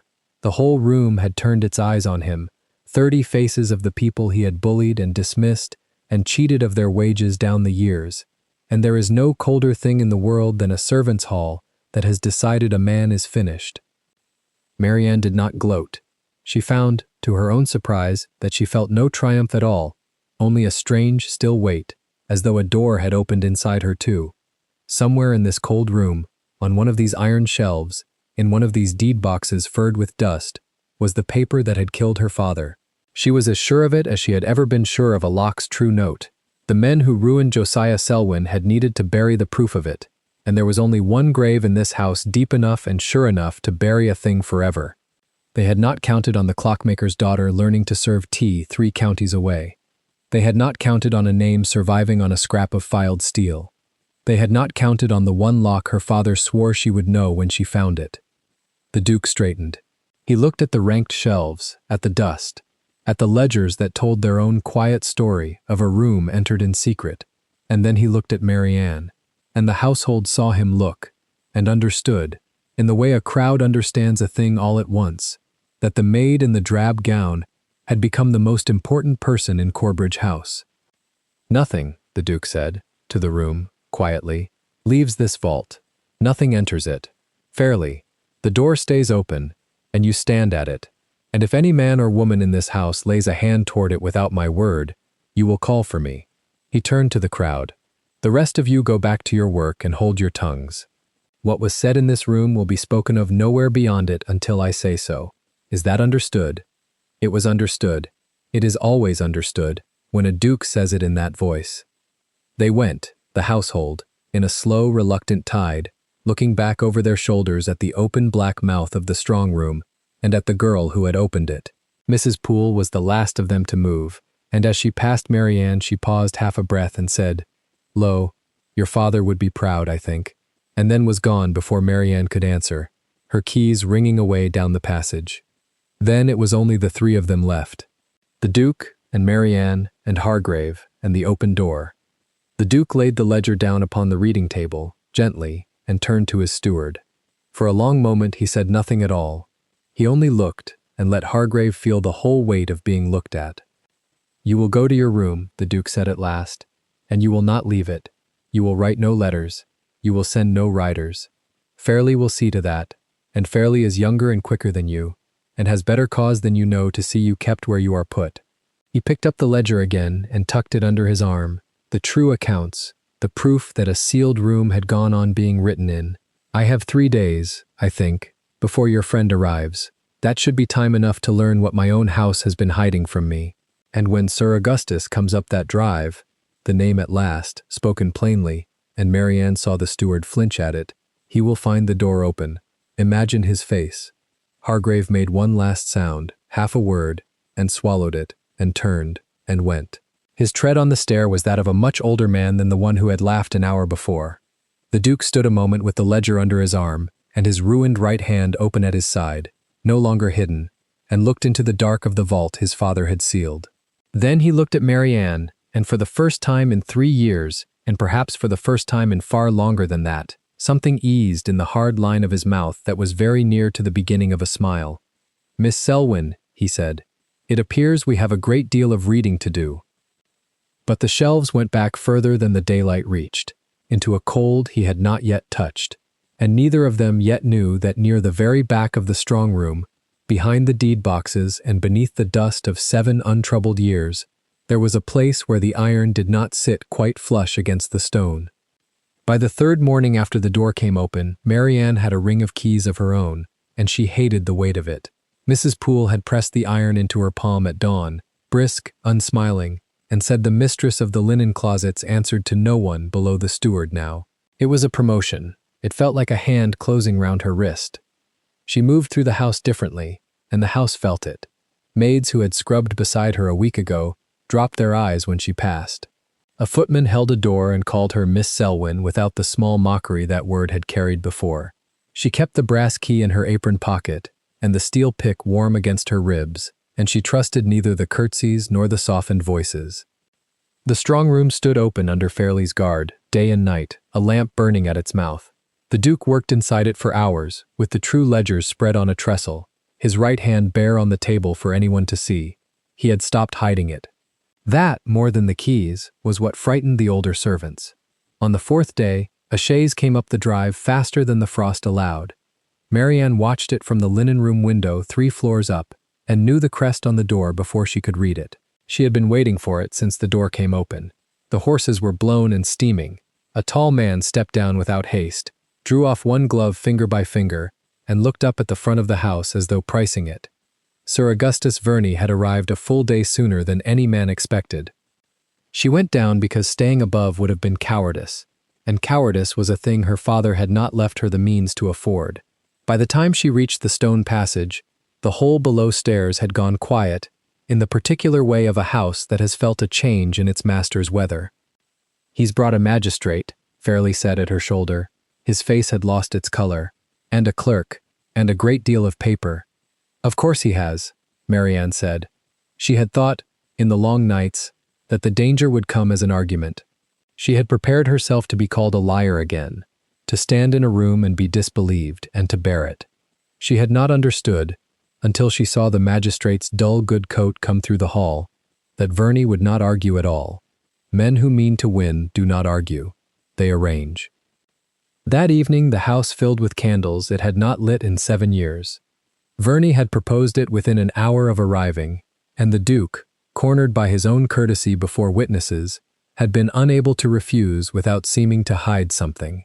A small gathering, neighbors already within reach, the Ashworths, old Lady Brandon, the Fanshaws, a scattering of the county's better names who had been near enough to come at short notice. A soirée, Verney called it, smiling, to celebrate the reopening of the great house after its long grief. He said the word grief the way another man would set down a card. Marianne understood the shape of it and could do nothing to break the shape. The whole county would be brought to watch. Whatever happened would happen before them, and be carried out into 100 drawing rooms by morning. Before the guests came, she found a moment alone with the Duke in the passage outside the strong room. It was the last such moment either of them would have, though neither knew it yet. "Send me away tonight," she said, "to the village, anywhere off the ground, before he does whatever he means to do. If I send you away, I make you look guilty of something." His jaw was hard. "And I hand him the argument that I hide my own servants. No, you stand in my house, in my sight, and he touches nothing. You think you can hold the room against him. I have held worse rooms." But his right hand, at his side, had begun its small betrayal, and they both saw it, and neither named it. "Marianne, whatever he says of me, and he will say a great deal of me, do not answer it. He wants you to. Let it break on me. I have a broad back." She wanted to tell him that a broad back was exactly what such men aimed for. She said nothing. Fairlie came to say the first carriages were on the drive, and the moment closed like a hand. She was ordered to serve. That was Verney's touch. She was sure of it, though the order came through Hargrave. The new Miss Selwyn, so lately raised, was to carry wine among the guests in her drab gown and white cap, in full view of the tun, so that everyone might see exactly what manner of creature the Duke of Corbridge had taken to elevating. Mrs. Poole's mouth went thin as a seam when she gave the instruction, and under the thinness was something Marianne had learned to read as fear. "Keep your eyes down," the housekeeper said. "Whatever is said, down." The long drawing-room glittered. Marianne had cleaned it 100 times in the dark and never once seen it lit.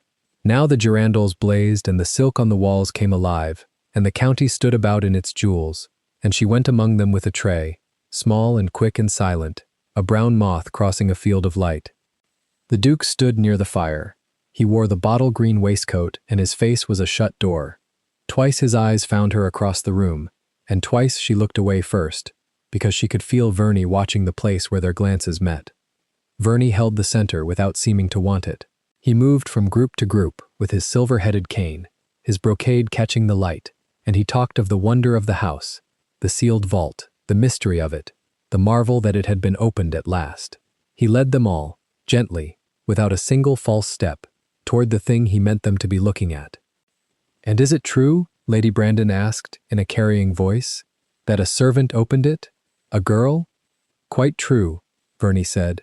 He turned, and his pale eyes crossed the room and settled on Marianne, and every head in the room turned to follow them. "That one, I believe."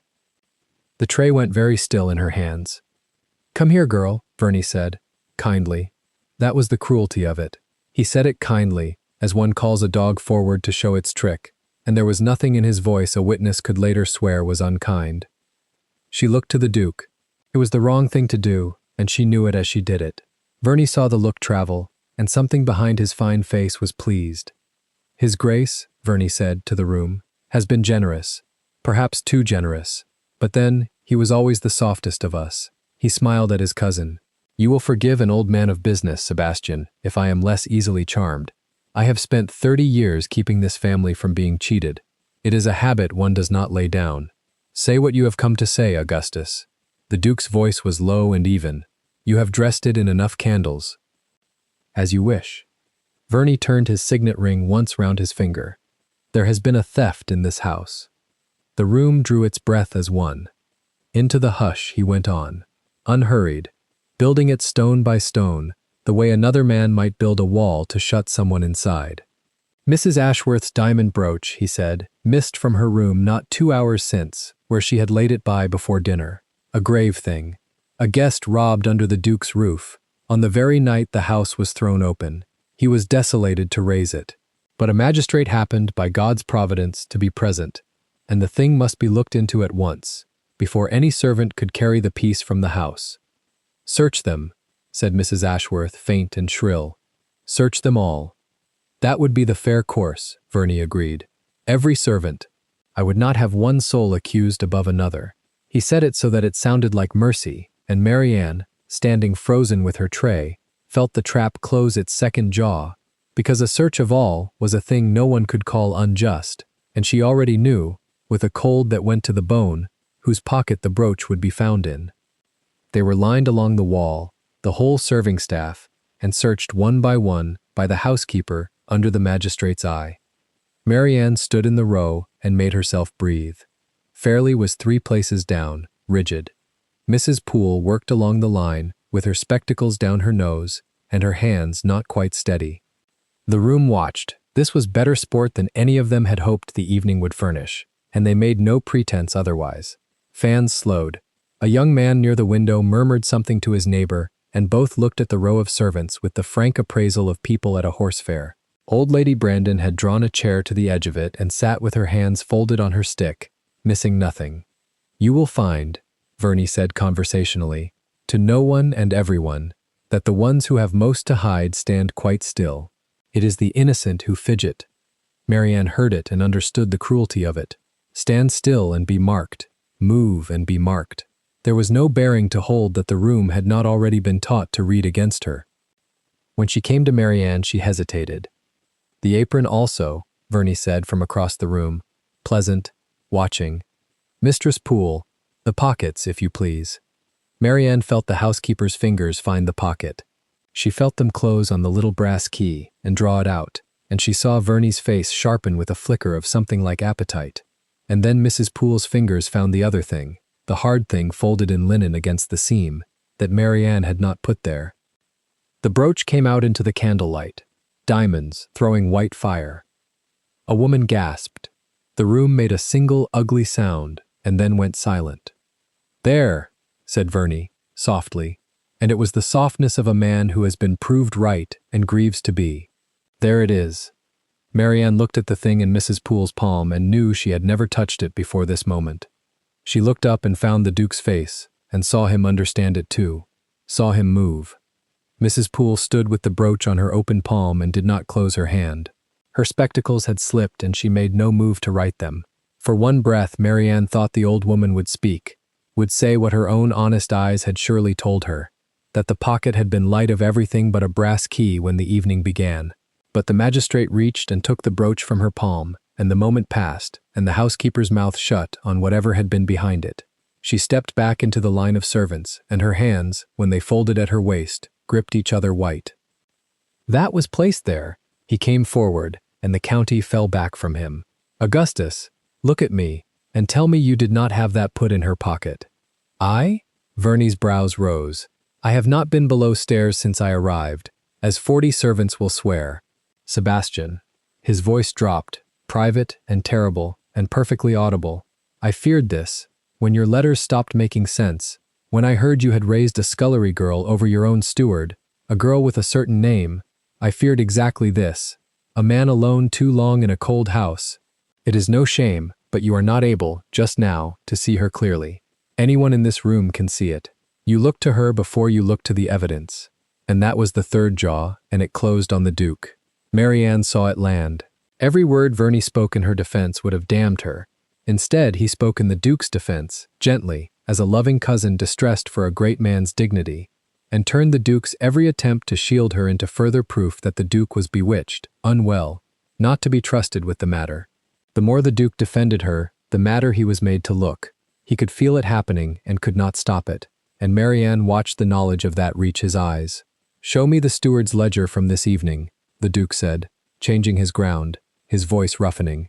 "Show me who had a key to Mrs. Ashworth's room. By all means, at the proper time, before the proper men." Verney inclined his head to the magistrate. "This is not a court, Sebastian. Let us not make it a spectacle. There is a graver matter yet, and I had hoped to spare you it tonight." He sighed. He drew a folded paper from his coat, unhurried. "But you force honesty from me. Augustus, the girl is not a servant at all." Verney's voice lifted, just enough, and turned the whole room into his jury. "She is Marianne Selwyn, daughter of Josiah Selwyn, the clockmaker, convicted of fraud against this very family 3 years since, dead in disgrace before he could be brought to the bar. She came into this house under a plain name, hiding her father's.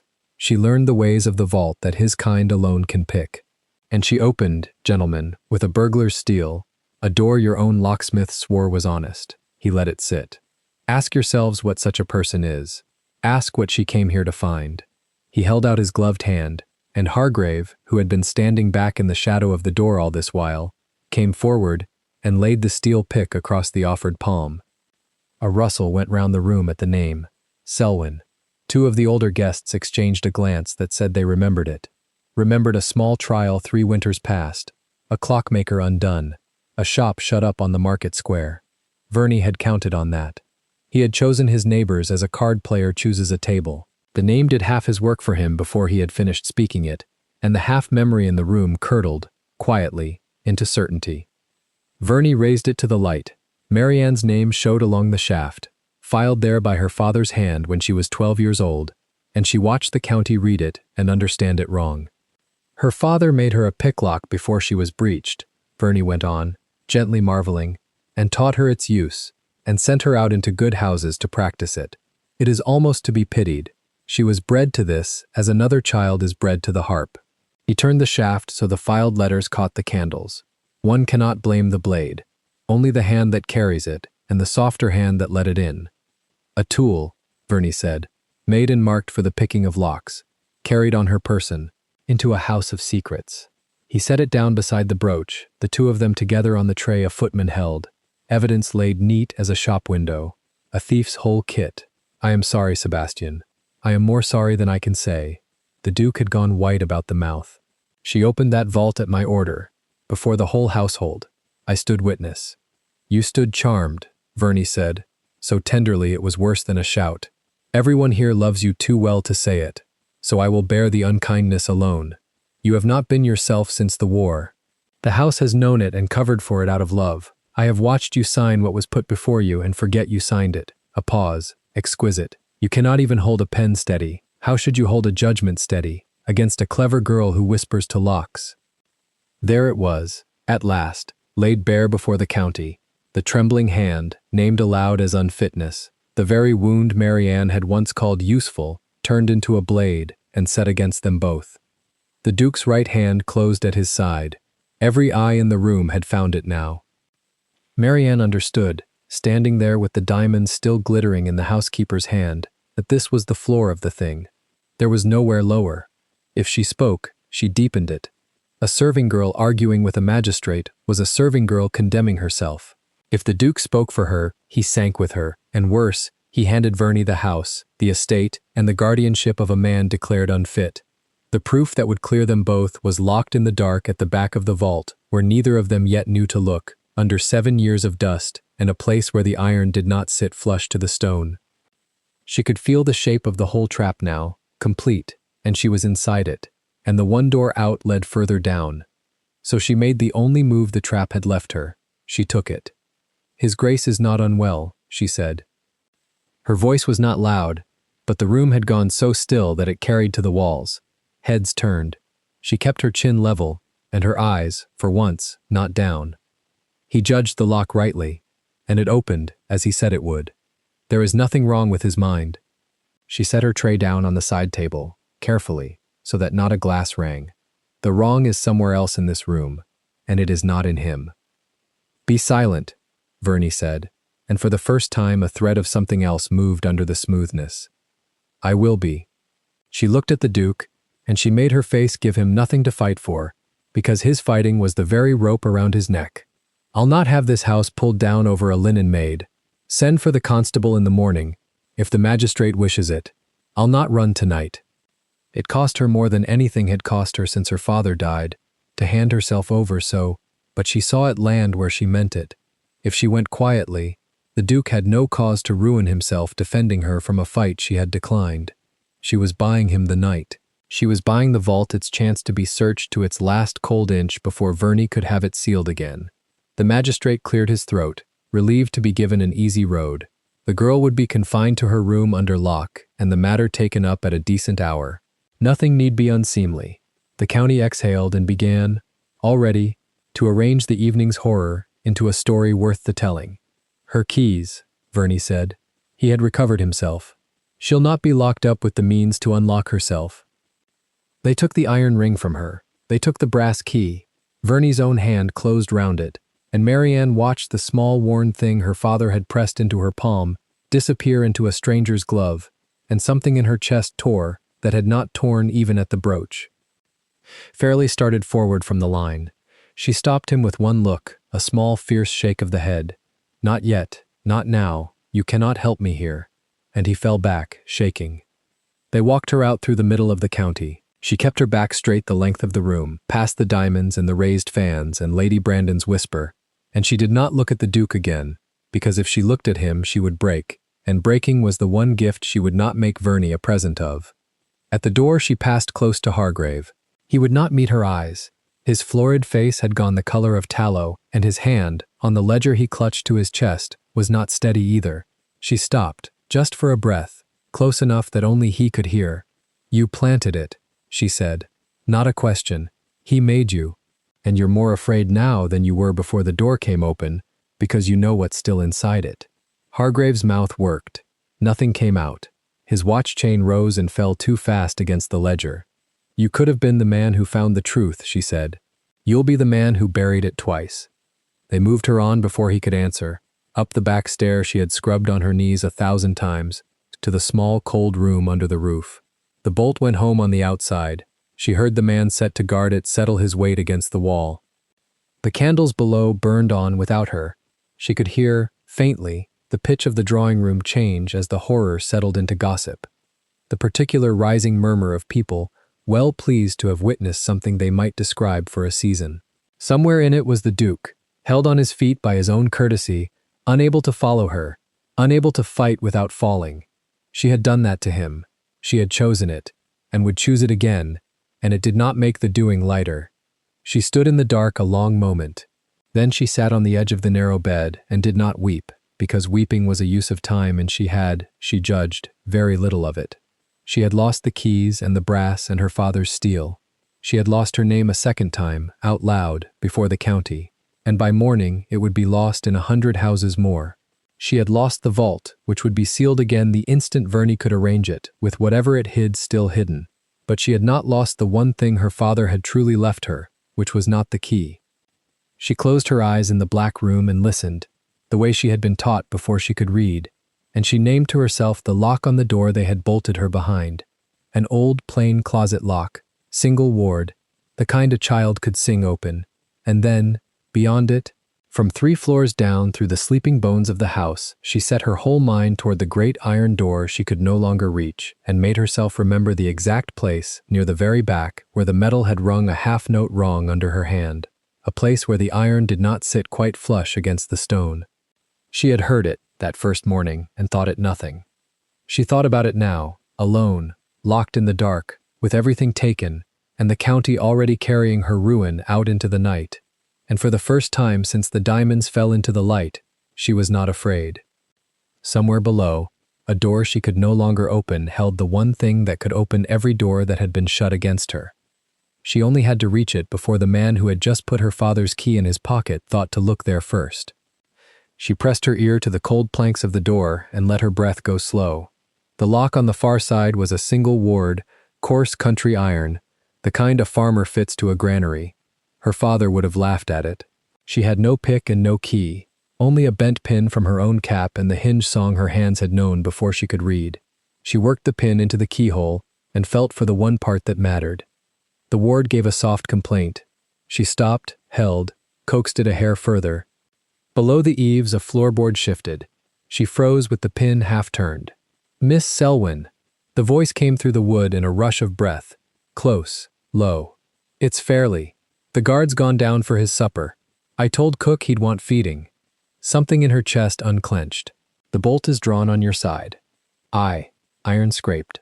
The bolt slid back, and the door came open on the copper head and the brass buttons and a face gone white to the freckles. Thomas Fairly held her father's steel pick out on both palms, the way a man carries something that might yet be taken from him. "I lifted it off the tray while they argued the magistrate's carriage," he said. "Verney's got the little brass one still, in his glove. I couldn't reach that without him feeling it." Marianne took the pick. The steel was warm from his hands. Her name lay in the shaft where her father had filed it when she was 12, and for a moment she only held it, the way one holds a thing come back from the dead. "Then we take the brass another way," she said. They went down by the servants' stair, quick and quiet, her skirt gathered in one fist. On the second landing, Mrs. Poole stepped out of the shadow of the linen press, her half-moon glasses pushed up, her ring of keys silenced in her palm so they would not tell where she stood. "You should be behind a locked door," Mrs. Poole said. "I was." The housekeeper looked at the pick and then at Marianne's face, and something in her thin mouth worked loose. "I held that brooch in my own hand," she said. "There was nothing in your apron at the start but the brass key. I would swear it before God and the bench both, and I have been swearing it to myself these 2 hours in a passage like a coward." "Then swear it downstairs," Marianne said, "where it counts." Mrs. Poole's chin came up. She turned her ring of keys back to sound, and the small, honest music of it fell into the stairwell like a decision. They came down into the library through the muniment door. The great room still blazed with the candles the guests had lit for the soirée, and the guests were still in it. The magistrate at the long table with his clerk, Lady Brandon fanning herself in a chair drawn near the fire, the Ashworths murmuring, the Fanshaws by the window. Sir Augustus Verney stood at the head of the room with his silver-topped cane, mid-sentence, mid-triumph, telling the county how the wretched business would be tidied by morning. The strong room stood open behind them all, and beside its black mouth stood the Duke. Corbridge had not sat. He had been made to stand and hear his own house turned against him for 2 hours, his right hand loose at his side where every soul could see it, and he had let them look. When the muniment door opened, he turned, and the whole calculation of his face changed. "You gave your word she'd keep to her room," Verney said, without heat, as a man notes a servant's small failure. "I gave my word she'd have my protection," the Duke said. "I find the two are the same thing." Marianne walked the length of the room with her back straight and the pick in her hand for all to see. The county watched her come as they had watched her led away, but she was not being led now, and the difference traveled the room ahead of her like a draft. "That is the burglar's steal," Verney said to the magistrate. "Easy," pointing with the cane. "Return to the burglar's hand, I see. This is precisely the disorder I warned of." "It is my father's tool," Marianne said, "and it has my name on it, which is more than can be said for the brooch that was found on me." "Found in your apron," Verney corrected. "Put in my apron." She turned to the magistrate, a heavy gray man who plainly wished himself at home. "Sir, the housekeeper searched me. Ask her what my pocket held when she began." Every head turned to Mrs. Poole. The housekeeper came forward, unhurried, and set her keys on the table so her hands were free and empty before the law. "At the start, there was one thing in the girl's apron," she said, "and it was a small brass key, the size of my thumb. I turned the pocket. I know what I turned. The brooch came out of the seam of the bib after, from a fold I had already passed my fingers over once, and found flat." She looked at Verney then, full on, over the tops of her glasses. "Linen does not grow a diamond brooch in the 2 seconds between one touch and the next. Someone's hand did that. It was not mine and it was not hers." The room made the ugly sound again, but it had changed direction. "The woman is fond of the chit," Verney said. "Servants close ranks. It signifies nothing." "It signifies," said the magistrate slowly, "that your witness and mine now disagree." He had come to Corbridge House expecting a simple committal, and simple committals do not argue with themselves. He set down his pen. Verney's ring turned once on his finger. Only Marianne, who had spent 3 years learning to watch hands, saw it go round.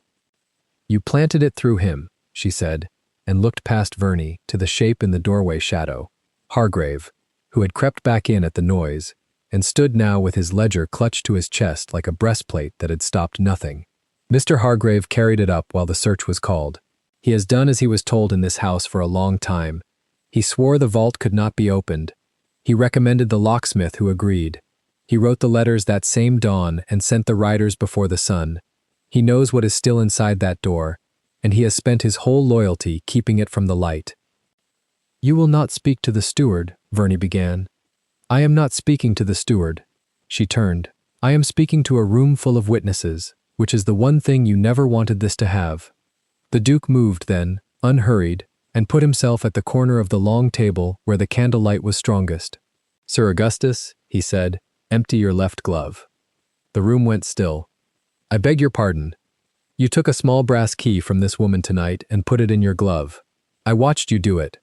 Empty it onto the table, or I will have Fairley and 2 footmen turn you out of your gloves in front of Lady Brandon, and we may all discover together what else a man carries who came to my house with a magistrate already in his coach." For a long moment, Verney's fine face held its smile. Then he peeled the police glove from his left hand, slowly, as a man does who means the gesture to look like disdain, and the little brass key fell out onto the table and rang once against the wood. Marianne picked it up. It was warm from his hand too, and she hated that, and she let the hate go because she had somewhere to put it. "My father gave me this," she said, "to no one and to everyone, and told me that when they had taken everything, one lock would be left, and I would know it when I found it." She looked at the black doorway of the strong room. "I have found it." She crossed to the vault. The Duke took a branch of candles from the mantel and came with her, and the light went in before them over the iron shelves, the deed boxes lettered in dead men's names, the dust lying thick and gray and undisturbed as it had lain for 7 years over everything the family had buried here. At the very back, the shelves ended in a plate of iron set flush against the stone. To any eye, it was the rear wall. Marianne had heard it be a lie the first day, when the whole mechanism woke under her hand, and one note in the deep of it rang a half-tone wrong. Iron that did not sit true against stone. because behind it there was air. She knelt in the dust and laid her ear to the plate. "There is a drawer," she said, "faced to look like the wall. My father built locks a man could stand in front of all his life and never see." She fitted the tip of the steel pick along the seam until it caught, and found, beneath the head of a rivet that was not a rivet, the shallow keyway. The brass key was the size of her thumb. It slid home as if the iron had been waiting for it since it was forged. She turned it. The plate sighed and swung, and the hidden drawer rolled out on its runners into the candlelight, and there, wrapped in oiled linen against the damp, lay the papers 7 years of dust had been meant to keep from the world. She lifted them out. The Duke held the candles close. The topmost was an accounting in 2 hands, a clerk's copy of instruments of transfer, dated, signed, and beneath it, a private memorandum in a heavier fist. Marianne read the heavier fist first, because she knew whose it was. She had seen it on the placard that took her father's shop. "These are the true papers of the fraud," she said, and her voice did not shake, though her hands had begun to. "My father was named a forger. He forged nothing. The instruments that ruined him were drawn up here, in this house, by the man who managed the Devereux business, and needed a clockmaker's good name to hang his own theft upon." She turned the page. "He signed them in your late father's failing years and again in yours, your grace, the ones you put your name to without reading, because the hand you trusted set them before you. And when my father would not be quiet, the proof of who truly took the money was sealed behind a door everyone was told could not be opened." She lifted the last sheet, and this one she held a moment before she read it, because of what it was. "And this," she said, "is a settlement. My grandfather held a bond against the old estate, money lent and never repaid, secured on Corbridge land. It passed to my father, and from my father, by law, to me. It was to be dishonored quietly, buried with the rest. By this paper I am not a scullery drab, nor a thief, nor a forger's brat." She set it down in the candlelight where the magistrate could reach it. "I am the one person in this county to whom this house owes a debt it cannot deny in writing." The magistrate rose and came to the vault mouth and took the papers with the care of a man who has felt the ground move. He read. The clerk read over his shoulder. Lady Brandon had left her chair and come near, her fan forgotten in her hand, and behind her the Ashworths, and behind them the whole soft crowd that an hour ago had murmured against the thief, and now leaned in to read her vindication over a magistrate's arm. The candle flame stood straight in the windless room. Somewhere a coal settled in the grate with a small dry sound, and no one else made any. Verney had stopped turning his ring, because the ring was no longer the thing to watch. The paper was. "These are grave documents," the magistrate said at last, "if they are what they appear. They are in the hands you know, and in the seals you can match, and they have lain under 7 years of dust, no living soul disturbed," the Duke said. "You saw the dust yourself when the door came open before witnesses. Match the memorandum against the steward's ledgers on that table. Match the transfer against the copies Sir Augustus so kindly says he holds. I think you will find his copies clean where these are not." Sir Augustus Verney gathered himself for the answer that had carried him out of every close room of his life. "This is a forgery got up by a clever servant and a besotted duke," he said. "I will not stand." "You will stand," the magistrate said, "until I say otherwise." And that, more than any word of Marianne's or the Duke's, was the sound of a thing turning over. A magistrate does not tell a baronet to keep his place unless the floor has already gone out from under the baronet. They did not settle it all in the library that night. The law is slow even when it has turned. There were seals to compare, and ledgers to carry off, and a clerk to sit up till dawn copying. But before the candles guttered, the magistrate had taken the true papers into his own keeping, set a watch on the strong room, and told Sir Augustus that he would not be leaving Worcestershire while the documents were examined. Verney went up to a guest chamber that night, a man still in silk, and came down a fortnight later to answer for it, but he came down. The night of the ball arrived 3 weeks after the vault gave up its drawer. It was not a soirée got up to trap anyone. The county came because the county could not stay away, because the story of the sealed room and the clockmaker's daughter had run through every drawing room in 3 shires, and because Corbridge House, dark 7 years, had thrown its windows open and lit every candle it owned. The great chandelier in the long saloon had been let down, dressed, and hauled up again blazing. The floor was chalked. The musicians tuned in the gallery.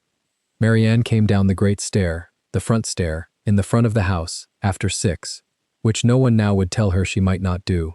In deep sapphire silk, high at the waist, the neck cut modest, ribbons plain in her dark hair, and long gloves to the elbow.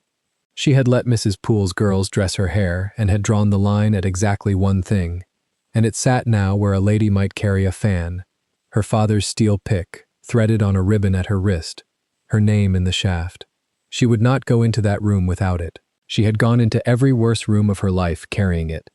The talk dropped a half-tone as she reached the floor, the way the vault had dropped a half-tone under her hand, and for the same reason, because something everyone had taken for one thing had turned out to be another. The Duke crossed the room to meet her.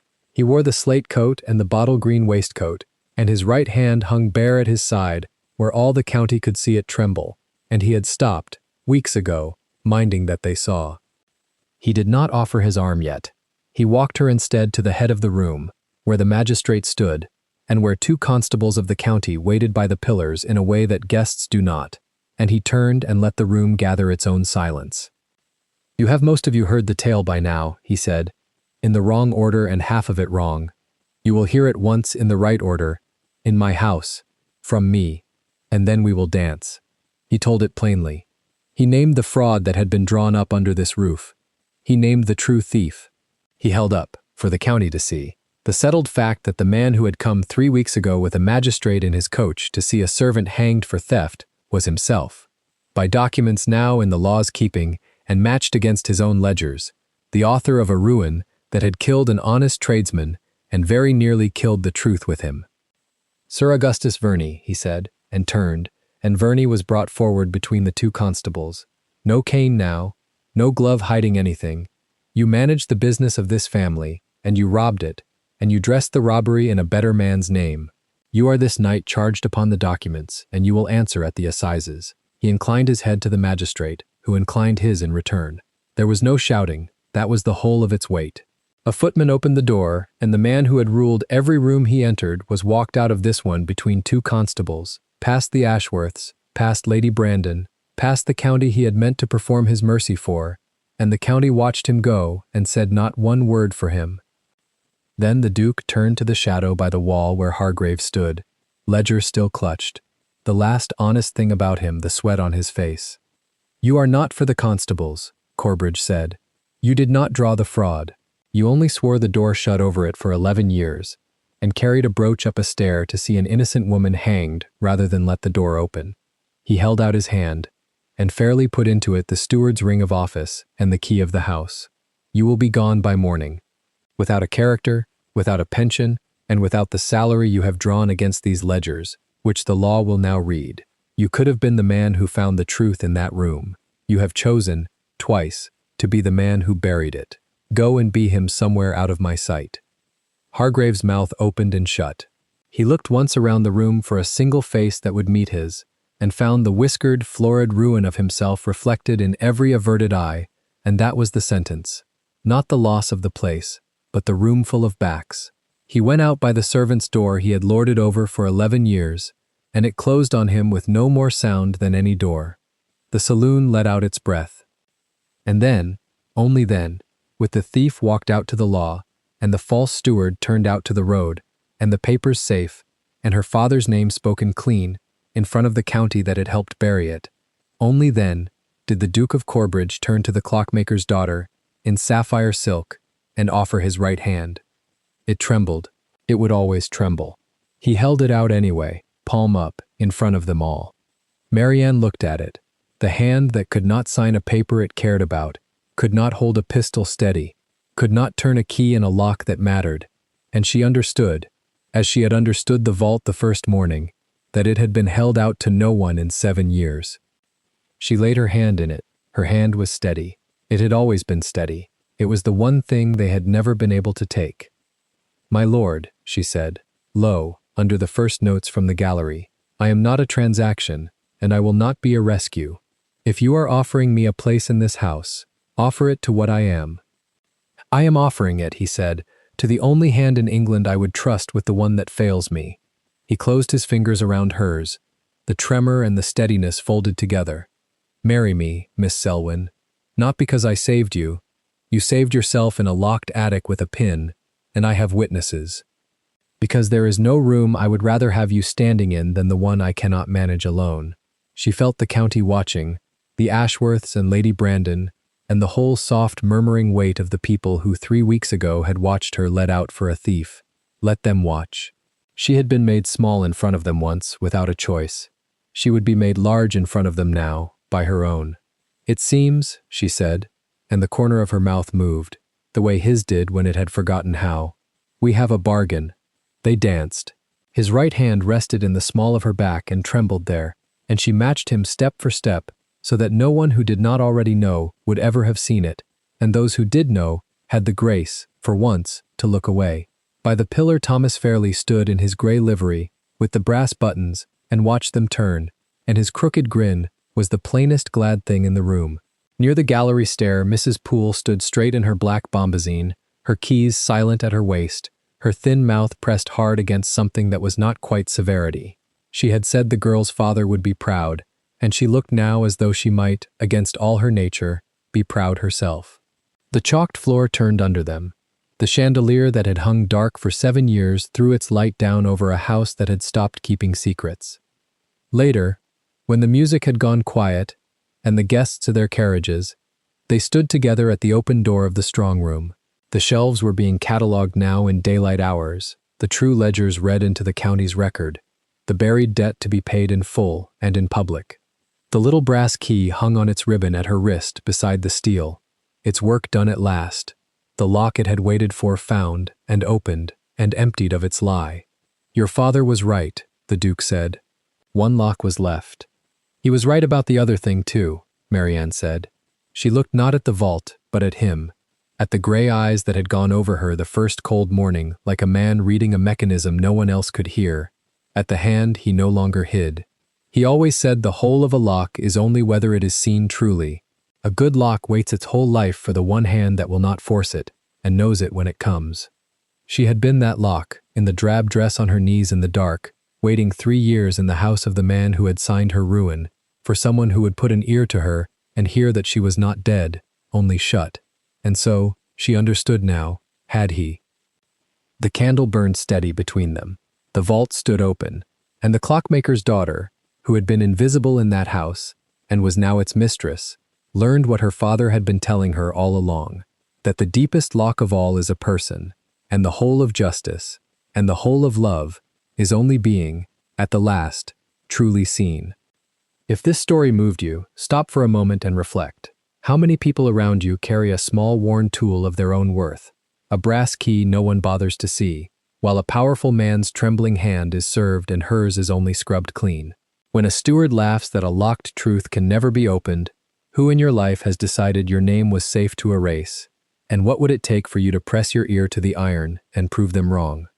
Tell us your experiences and feelings in the comments. We read them all. And if you believe in stories about dignity, justice, and love that arrives against all odds, leave a like, be sure to subscribe to the channel, and click join to become a part of our community and help the channel.